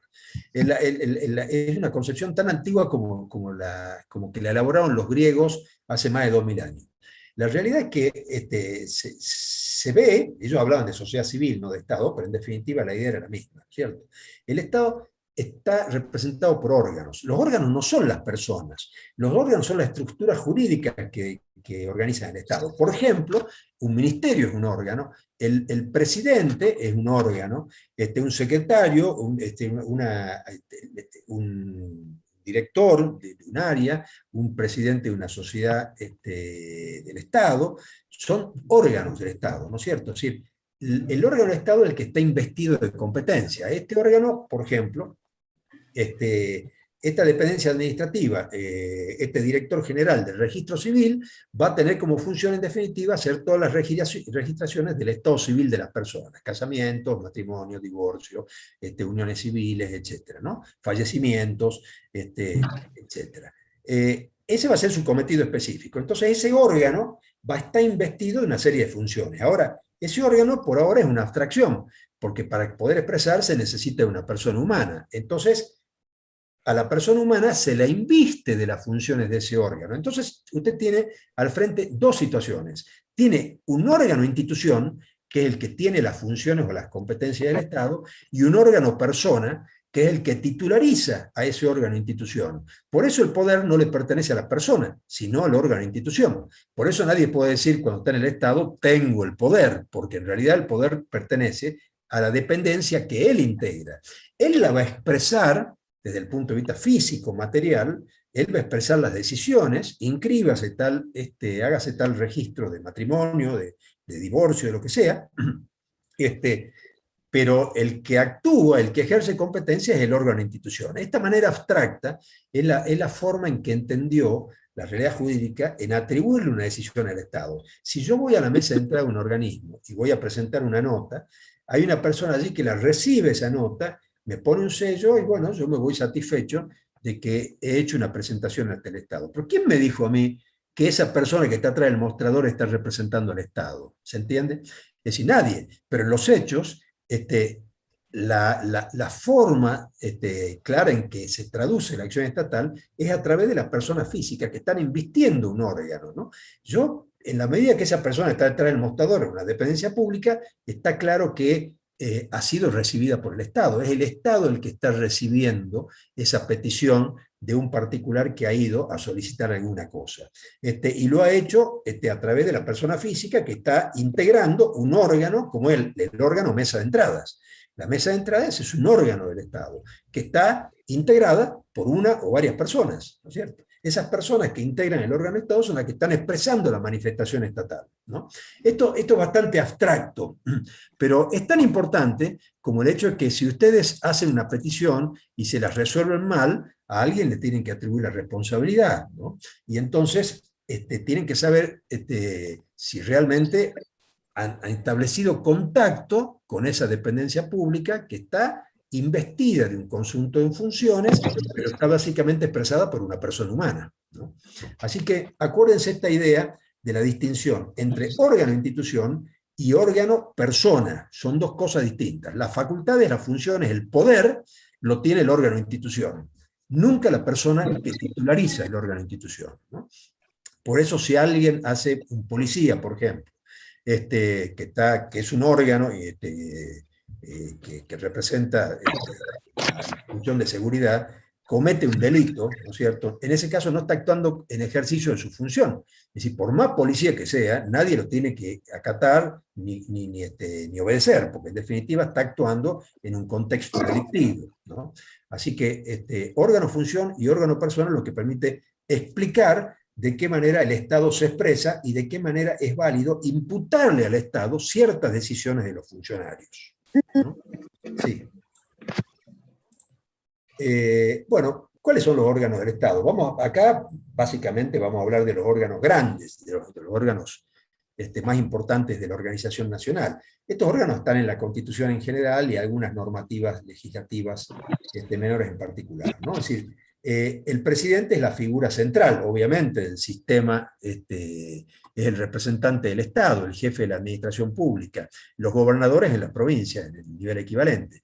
Pero, y acá viene una pregunta, si yo digo poder ejecutivo, ¿digo lo mismo que presidente? Y yo le tengo que decir que no, porque el poder ejecutivo no es unipersonal. El poder ejecutivo está integrado por el presidente de la nación, por el jefe de gabinete de ministros, por los ministros y secretarios de Estado que disponga la ley orgánica del poder ejecutivo. Entonces, el poder ejecutivo no es un órgano unipersonal, es un órgano que tiene distintos tipos de competencias que se distribuyen entre diferentes dependencias que son órganos en sí mismos. Un ministerio es un órgano del Estado. En cambio, el presidente es el órgano de institución. Ese sí es unipersonal. La presidencia de la Argentina es unipersonal. Por más que haya un vicepresidente, no la hace bipersonal, es unipersonal. Y al ser unipersonal, el presidente ejecuta y ejerce las competencias que la Constitución le atribuye. Pero el presidente integra el Poder Ejecutivo, no está solo en el Poder Ejecutivo. Él es un órgano unipersonal como presidencia, pero integra un órgano colectivo cuando es parte del Poder Ejecutivo, ¿no? Entonces, Presidencia de la Nación es un órgano del Estado. Presidente es la persona que titulariza el órgano presidencia. ¿Sí? Sigamos. Esto se da a nivel equivalente en las provincias, así que no vamos por supuesto que están en las demás órganos del Estado, ¿no? ¿Cuáles son las funciones del Estado? ¿No? Vimos el Estado, su origen, su organización, el Estado de Derecho, el Estado Social de Derecho, que es en definitiva la concepción que domina en general en las organizaciones estatales del siglo XX, con todas las influencias de la evolución. Vimos el tema de la personalidad del Estado y las formas de manifestación de la voluntad estatal, y de ya los órganos que en definitiva intervienen en esa expresión de la manifestación de la voluntad estatal. Ahora, ¿cuáles son las funciones del Estado? O sea, ¿qué hace el Estado? ¿No es cierto? Acá yo en la filmina le pongo las funciones del Estado, es decir, en general hay coincidencia en casi todos los autores en que básicamente las funciones del Estado son 4, ¿no? Es decir, y digo básicamente porque vamos a ver que puede haber otras también eventualmente que no están descritas aquí, pero en principio las 3 clásicas. Acuérdense que las principales funciones del Estado, según la concepción clásica de división de poder, era el poder ejecutivo, poder legislativo, poder judicial, ¿no? Es decir, esos son los órganos del poder, pero las funciones del poder son la función legislativa, la función jurisdiccional, y ahí tenemos que pensar en la función administrativa y una función más que la gubernativa. O sea, hay una distinción que hace referencia a 4 funciones y 3 poderes. Los 3 poderes son legislativo, ejecutivo y judicial, clásicos en la definición constitucional. Pero las funciones que estos poderes ejercen no son 3, hay 4 tipos de funciones, en principio. Gubernativa, legislativa, jurisdiccional y administrativa. Ahora vamos a ver qué es cada uno, ¿no? Porque en definitiva, bueno, no voy a entrar en la fundamentación de la división del poder, que es antigua, ustedes seguramente algún conocimiento tienen, yo les pongo ahí en la filmina que en la concepción de Montesquieu, que fue el que mejor describió este concepto, no fue el inventor de este concepto, que ya venía con un incipiente desarrollo por un autor inglés, Hobbes, que fue anterior, que ya describía la división del poder, pero el modo como Montesquieu lo describe, con las limitaciones al ejercicio de las funciones, y la distribución y el juego interrelacionado y concordante del ejercicio de esas funciones, verdaderamente aparece muy original en la concepción de Montesquieu. Por eso tiene tanta influencia en la organización de las constituciones posteriores, ¿no? Es decir, la idea de Montesquieu es decir, todo hombre que tiene poder tiende a abusar de él. Entonces, para evitar que abuse el poder, la forma de evitar ese abuso era dividir el poder y que los distintos poderes entre sí se controlen mutuamente, porque ese contralor mutuo impide que uno de ellos ejerza una función autoritaria en exceso de las reglas de juego acordadas en la normativa constitucional, ¿no es cierto? Entonces, lo primero que hace es decir, hay una división de funciones del poder y hay una división de órganos del poder. Son dos manifestaciones de lo mismo. Los órganos son los que titularizan el poder, pero no tienen todo el poder, tienen una parte del poder. Y las funciones, a veces las funciones son exclusivas de un órgano y a veces son funciones compartidas, que tienen que necesariamente compartir en un proceso que se va integrando. Por ejemplo, la sanción legislativa requiere necesariamente la promulgación por parte del Ejecutivo, que la puede vetar eventualmente, ¿no es cierto? Entonces, se necesita que el poder contenga el poder. Es decir, que los mismos órganos que ejercen el poder se mantengan equilibrados entre sí a través de la concordancia de sus acciones y las limitaciones que mutuamente se producen, ¿no es cierto? Ahora bien, la clásica mirada del Estado es decir, bueno, ¿qué hace el Estado? El Estado administra, legisla y juzga, ¿no es cierto? En una breve síntesis decimos, estas son las tres funciones esenciales. El Estado administra, legisla y juzga, ¿no es cierto? Y en realidad le falta algo a esto, porque hay una serie de cuestiones que no tienen que ver con la administración, por ejemplo, ¿no es cierto? O solo con el juzgamiento, o solo con la legislación, ¿no? Para evitar que haya acumulación de poder, las mismas constituciones prohíben la delegación de funciones, ¿no?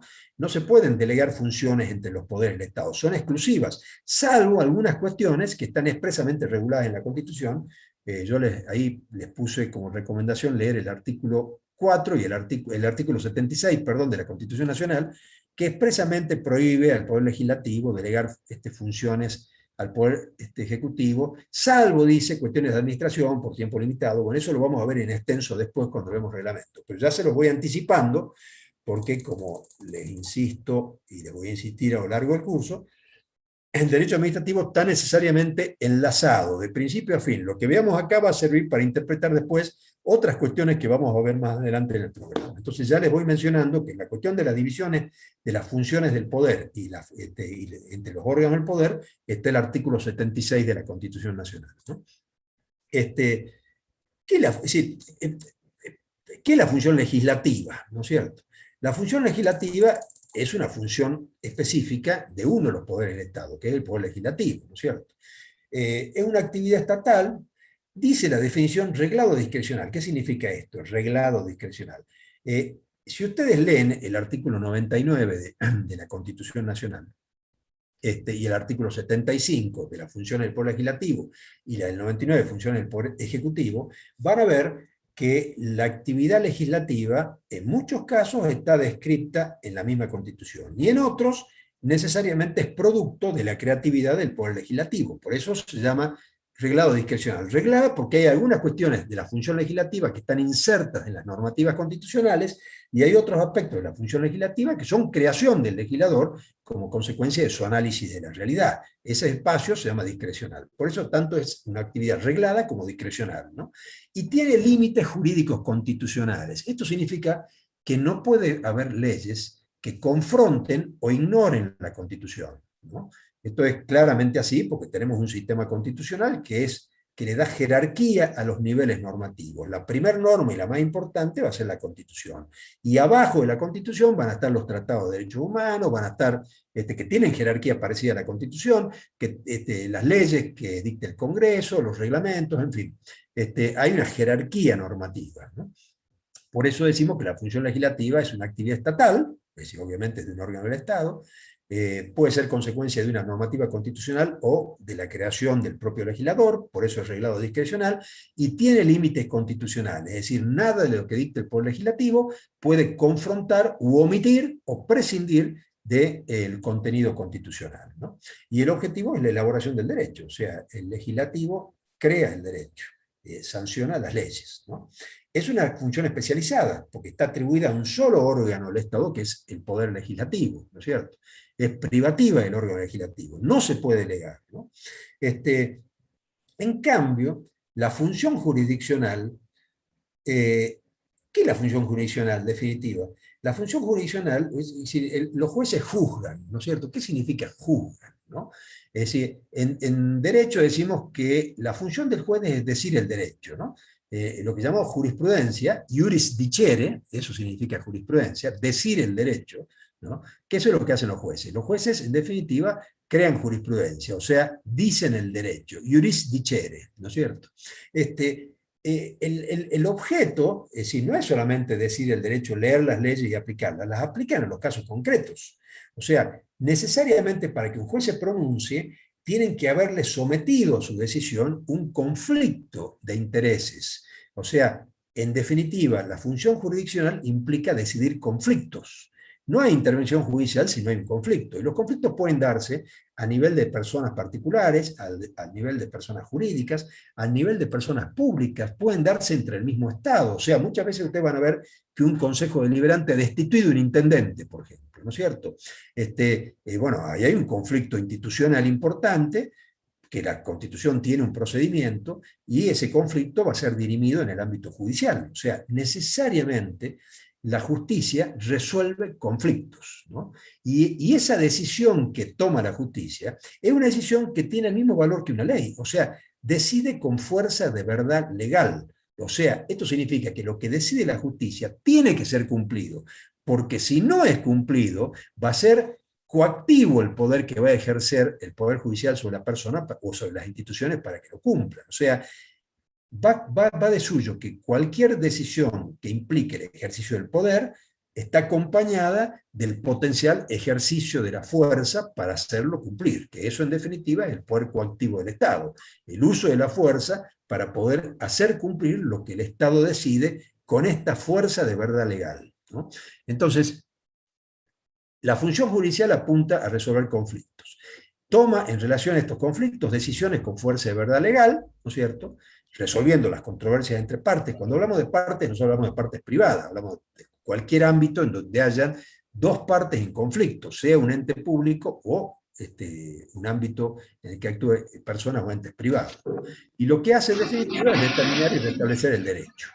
Así que tengan en cuenta la función jurisdiccional.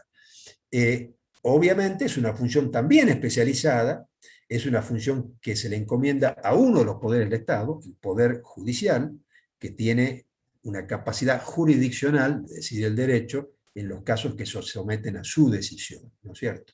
Ninguno de los otros poderes puede cumplir esta función. Por eso siempre se dice que el Poder Judicial es la última ratio del sistema jurídico. O sea, siempre todo conflicto, finalmente, si no es acordado, resuelto en el interín de su evolución, necesariamente va a ser resuelto finalmente por el sistema judicial, ¿no? Es otra función especializada. Es especializada la función legislativa, es especializada la función judicial.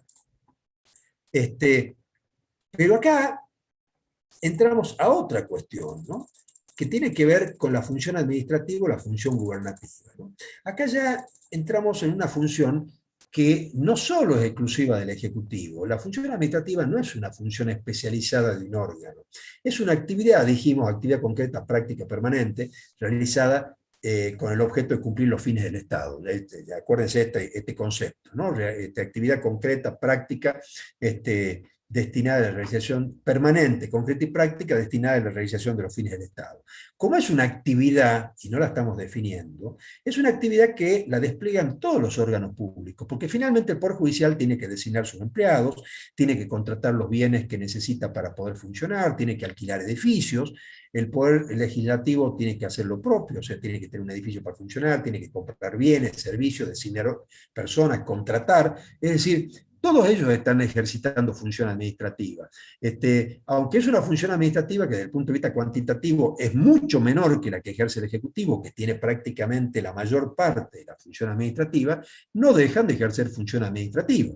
Entonces, si es una actividad permanente, directa, práctica, etcétera, de servicio, destinadas a la realización de los fines estatales, la pueden hacer los tres poderes. Por eso acá ya no hablamos de una función especializada, sino de una función que ejercen los tres poderes, aunque desde el punto de vista cuantitativo sea el Poder Ejecutivo el que realice la mayor parte de la función administrativa, ¿no? Por eso acá ya no asociamos la función administrativa con un órgano concreto, sino que definimos la función administrativa como perteneciente o en ejercicio de todos los órganos del Estado, Ejecutivo, Legislativo y Judicial, insisto, más allá de que el 95% la realiza el Ejecutivo, ¿no? Y la función gubernativa, bueno, la función gubernativa es una función de otras características, porque la función gubernativa implica el ejercicio puro y duro y llano del poder estatal, ¿no es cierto? Es una actividad estatal, o sea, cuando el Estado declara la guerra, cuando el Estado decide la deuda externa, cuando el Estado decide la integración del Poder Judicial designando jueces, cuando el Estado, cuando se dictan las leyes de presupuesto, es decir, todo lo que está enumerado en el artículo 75 de la Constitución, cuando celebra tratados, en fin, todo lo que está enumerado en el artículo 75 de la Constitución Nacional, implica el ejercicio de una función gubernativa, y también lo que está en gran parte enumerado en el artículo 99 de las funciones del Poder Ejecutivo. A veces esas funciones se ejercen entre dos órganos, o sea, básicamente entre el Legislativo y el Ejecutivo, porque, por ejemplo, para designar un juez se requiere un procedimiento previo por el Consejo de la Magistratura, pero después la propuesta la hace el Ejecutivo al Legislativo, que le da acuerdo, y recién con la integración de esas dos voluntades, la del Ejecutivo y la del Legislativo, el juez va a ser investido de su función. O cuando hay que intervenir una provincia, o declarar el estado de sitio, o detener a las personas en el marco del estado de sitio, hay acá una iniciativa que puede ser del Ejecutivo, el Poder Ejecutivo puede declarar el estado de sitio, pero que tiene que dar cuenta de esa decisión al Legislativo, que lo puede aprobar o no, o el Ejecutivo puede dictar el reglamento de necesidad de urgencia, que son leyes en sentido formal, pero al dictarlos el Ejecutivo necesariamente, como es una competencia legislativa, tiene que validarlos el Poder Legislativo. O sea, cuando hablamos de función gubernativa, hablamos de una función que está contenida en el sistema constitucional, es discrecional, porque en definitiva la decide el Estado cuando le parece que es oportuno hacerlo, no es algo que esté escrito cuando deba reaccionarse de esta otra manera. Es decir, tenemos hoy un problema de límites con Chile, por ejemplo, y se disparan a partir de allí un conjunto de funciones políticas, o sea, porque eso es la función gubernativa, una función política, para tratar de ver de qué manera se encamina este diferendo, y seguramente va a terminar en algún tribunal arbitral que va a escuchar las posiciones de ambas partes para poder resolver en definitiva en función de un conjunto de antecedentes históricos, jurídicos, etcétera, que van a estar allí, ¿no? Pero va a ser una función que va a llevar adelante el Estado discrecionalmente. Como es discrecional decidir un gobierno con quién quiere relacionarse y con quién no, en definitiva, ¿no? Por eso dice allí que la función gubernativa comprende el dictado de las grandes directrices de orientación política referida a los intereses vitales de la comunidad, de la organización del Estado y a veces a su misma subsistencia, ¿no? La defensa del Estado a través del ejercicio de la guerra por sufrir una invasión o un avasallamiento por otro país es una decisión política de carácter, una decisión gubernativa, ¿no es cierto? Entonces, estas decisiones del poder, de la función gubernativa, que comprenden al Poder Legislativo y al Poder Ejecutivo, se expresan por actos políticos. Es decir, son las tres formas de llamarlo: actos políticos, actos de gobierno, actos institucionales. ¿Y por qué es importante señalarlos a esto? Porque este tipo de actos están exentos del control judicial directo. O sea, puede ser que como consecuencia de una decisión de tipo gubernativo se dañe un particular. El particular demanda ante la justicia la reparación, el juez le va a reconocer la reparación, pero no puede cuestionar el contenido de la decisión política que ha originado ese daño, porque esa es una atribución privativa de los otros poderes, ¿no? Entonces, tengan claro esta función. Hay autores que le agregan a estas tres funciones la función constitucional, o sea, la Constitución, dijimos recién, requiere un órgano para ser reformada. No la puede reformar ninguno de los poderes constituidos, ni el Ejecutivo, ni el Legislativo, ni el Judicial. Solo lo puede hacer un órgano que se llama Convención Constituyente. Por lo tanto, la función constituyente, investida y llevada adelante por un órgano que se llama Convención Constituyente, es una función del Estado diferente de las otras tres. Aunque algunos dicen que es una consecuencia de la función gubernativa. Pero bueno, esto es un tema de criterio, ¿no? Es decir, como es una función especializada, que tiene un procedimiento especializado, que tiene un contenido especializado, y está resuelta por un órgano especializado que no es ninguno de los otros poderes, algunos las consideran que es una función específica, diferente de la función gubernativa, ¿no? Pero para tenerla en cuenta, ¿no? Después tenemos acá, ¿no? Cuando desagregamos las funciones del Estado, vemos, yo les decía recién, los tres poderes del Estado ejercen la función administrativa, ¿no? Pero en definitiva hay algunas funciones administrativas que son exclusivas. En general la función administrativa del Ejecutivo es la que actúa todos los mecanismos del Estado, ¿no es cierto? Sí, todo el ámbito de estructuras, de organizaciones que ustedes ven en la realidad, es decir, cuando pasan con un hospital, la policía, un ministerio, un edificio público, un ámbito de investigación de la producción, el INTA es un organismo estatal, o sea, hay las universidades, hay cientos, hay una presencia pública muy grande, y en la mayor parte de esa presencia pública se traduce en el ejercicio de la función administrativa, es decir, actividades concretas prácticas que realiza el Estado para la realización del bien común o de los fines estatales. Por lo tanto, si bien la ejercen todos los poderes, el conjunto lo hace el Ejecutivo. Pero hay algunas funciones administrativas que son específicas de los otros poderes. Por ejemplo, la función administrativa del órgano legislativo. El órgano legislativo, por ejemplo, cuando otorga una pensión, ejerce una función administrativa, porque las leyes tienen contenido general y abstracto. Es decir, las normas no están dictadas para una persona. Puede tener forma de ley la expresión del legislativo, pero en sentido estricto, cuando el legislativo decide una situación singular, por ejemplo, el reconocimiento de una persona a un héroe de Malvinas, ¿no es cierto? Está resolviendo a través, digamos, con una forma de ley, pero el contenido es un acto administrativo, es una decisión singularizada en un acto determinado, en una acción determinada. Entonces, hay ciertas actividades del legislativo que solo se entienden si se analiza desde la perspectiva del ejercicio de la función administrativa. Un juicio político, un funcionario electivo, el que se hace un juez de la Corte, un poder ejecutivo, el intendente, etc., es un trámite, es un procedimiento de tipo administrativo, no es un procedimiento judicial del juicio político, es un procedimiento típicamente administrativo que lleva adelante el órgano legislativo, ¿no es cierto? Así que, para precisar, la función administrativa la ejercen los tres órganos del Estado, mayoritariamente el Poder Ejecutivo, pero hay algún tipo de función administrativa que es exclusiva del órgano legislativo o exclusiva del órgano judicial, como la vamos a ver ahora inmediatamente, ¿no? Y así hablamos de función administrativa del órgano judicial, no solo cuando nombra, renueva sus funcionarios o contrata bienes, sino que hay un ámbito específico que se llama de jurisdicción voluntaria, ¿no?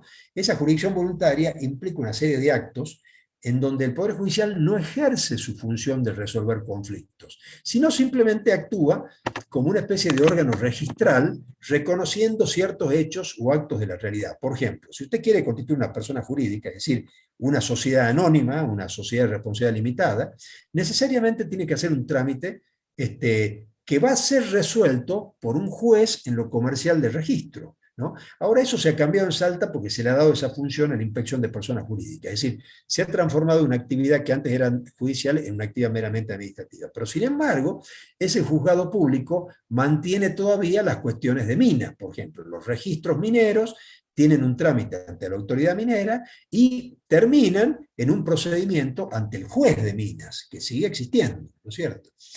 Cuando, por ejemplo, hay que nombrar un tutor, un curador, es decir, cuando hay que nombrar, cuando hay que hacer un procedimiento de adopción, por ejemplo, cuando hay que vender bienes de menores, cuando hay que, para un trámite, por ejemplo, como puede ser el pedir el reconocimiento de la asignación universal por hijo, personas que no han hecho la adopción de un chico, pero tienen la tutela, tienen que hacer un trámite que se llama información sumaria para que se pueda probar que ese menor o ese mayor inhabilitado está a cargo de determinada persona. Eso es un trámite que hace el Poder Judicial, pero el contenido de ese trámite es un trámite administrativo, porque no está resolviendo conflictos, está resolviendo una situación para declarar que tal situación es real y que debe ser reconocida por el Estado, ¿no?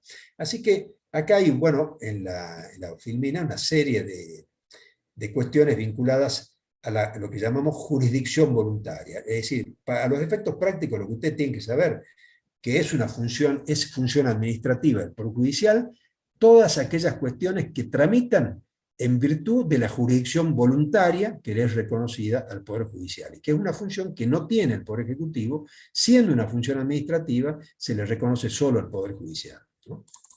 Y vamos terminando con esto.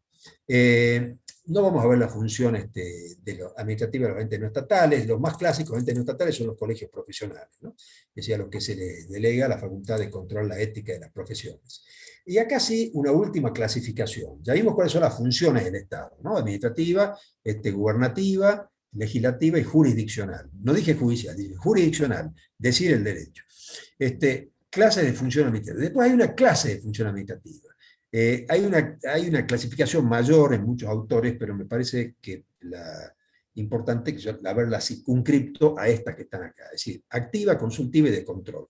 La activa es la función que el Estado hace, que la administración hace todo el tiempo, que decide, certifica, es decir, nombra a una persona en el Estado, sanciona a un funcionario, aplica una multa, califica el profesor al alumno en un examen final. Eso, yo soy en la administración pública, en la universidad soy un funcionario público, soy un docente, funcionario público. Cuando desarrollo la clase, en definitiva estoy llevando adelante situaciones de hecho, no, eso lo vamos a ver después, cómo se clasifica la acción del funcionario estatal. Pero cuando califico, tomo una decisión administrativa, ¿no? Porque la calificación implica para ustedes poder avanzar o no en la carrera que tienen o en la materia que están cursando. Entonces, tomo una decisión. Es decir, administración activa es toda actividad que realiza un funcionario público que decide sobre una situación determinada, ¿no? Y esa decisión obviamente se proyecta sobre los derechos de la persona. ¿Qué pasa cuando la función es consultiva? Hay muchos órganos de Estado que están creados para evacuar consultas. O sea, en el ámbito jurídico, cuando un funcionario va a tomar una decisión que tiene implicancia sobre los derechos de las personas o tiene un impacto patrimonial, pide un dictamen jurídico. Pero el dictamen jurídico lo va a iluminar respecto de las normas aplicables, de las consecuencias que tiene la decisión. Lo mismo pasa, por ejemplo, con la sindicatura, que analiza las cuestiones financieras y económicas de la administración, donde el funcionario va a consultar a la sindicatura si tal decisión tiene un impacto económico negativo y en definitiva compromete o las competencias que tiene asignadas ese funcionario o tiene consecuencias negativas para la administración. Es decir, los órganos consultivos no deciden, simplemente aconsejan la naturaleza o la orientación de la decisión a adoptar por el órgano que tiene la administración activa, ¿no? Y después están los órganos de control, es decir, los órganos que controlan a los que deciden.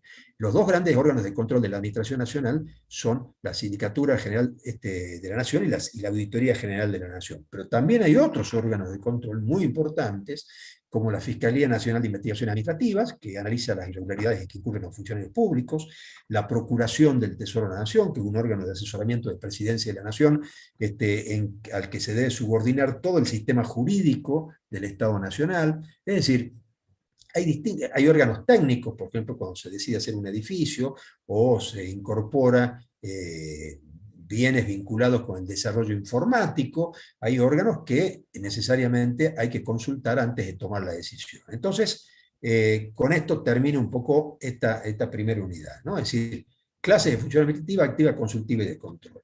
Y ahora veo, voy a dejar de compartir pantalla y voy a ver los chats, que veo que hay muchos, ¿no es cierto? El primer parcial del 20 de octubre, el llamado extraordinario, compré el de 18 al 22 del mismo mes, ¿cómo se haría? Se haría. Sí, como la doctora Castro explicó, no se suspenden las clases. La realidad es que no se suspende la clase. No, me piden que suba el Power. No, lo van a ver en la plataforma. En realidad van a tener ahí los materiales que necesitan. El Power es una herramienta de exposición. En general no les va a servir para estudiar porque tiene muchas nada más que referencias. No tiene ni definiciones ni conceptos. Así que es muy pobre para usarlo como elemento de estudio, ¿no? Así que no. Los voy a confundir porque está pensado para mí, no para ustedes, ¿no? Ya suponiendo que bueno, uno conoce en principio lo que está diciendo. Así que, bueno, acá terminamos. Nos vemos en la próxima clase. Vamos a hacer un cuestionario sobre los distintos temas desarrollados. Vamos a habilitar un poco las inquietudes y preguntas y eventualmente, si puedo, les haré en 10 minutos un pequeño trabajo práctico, ¿sí? Hasta la próxima clase.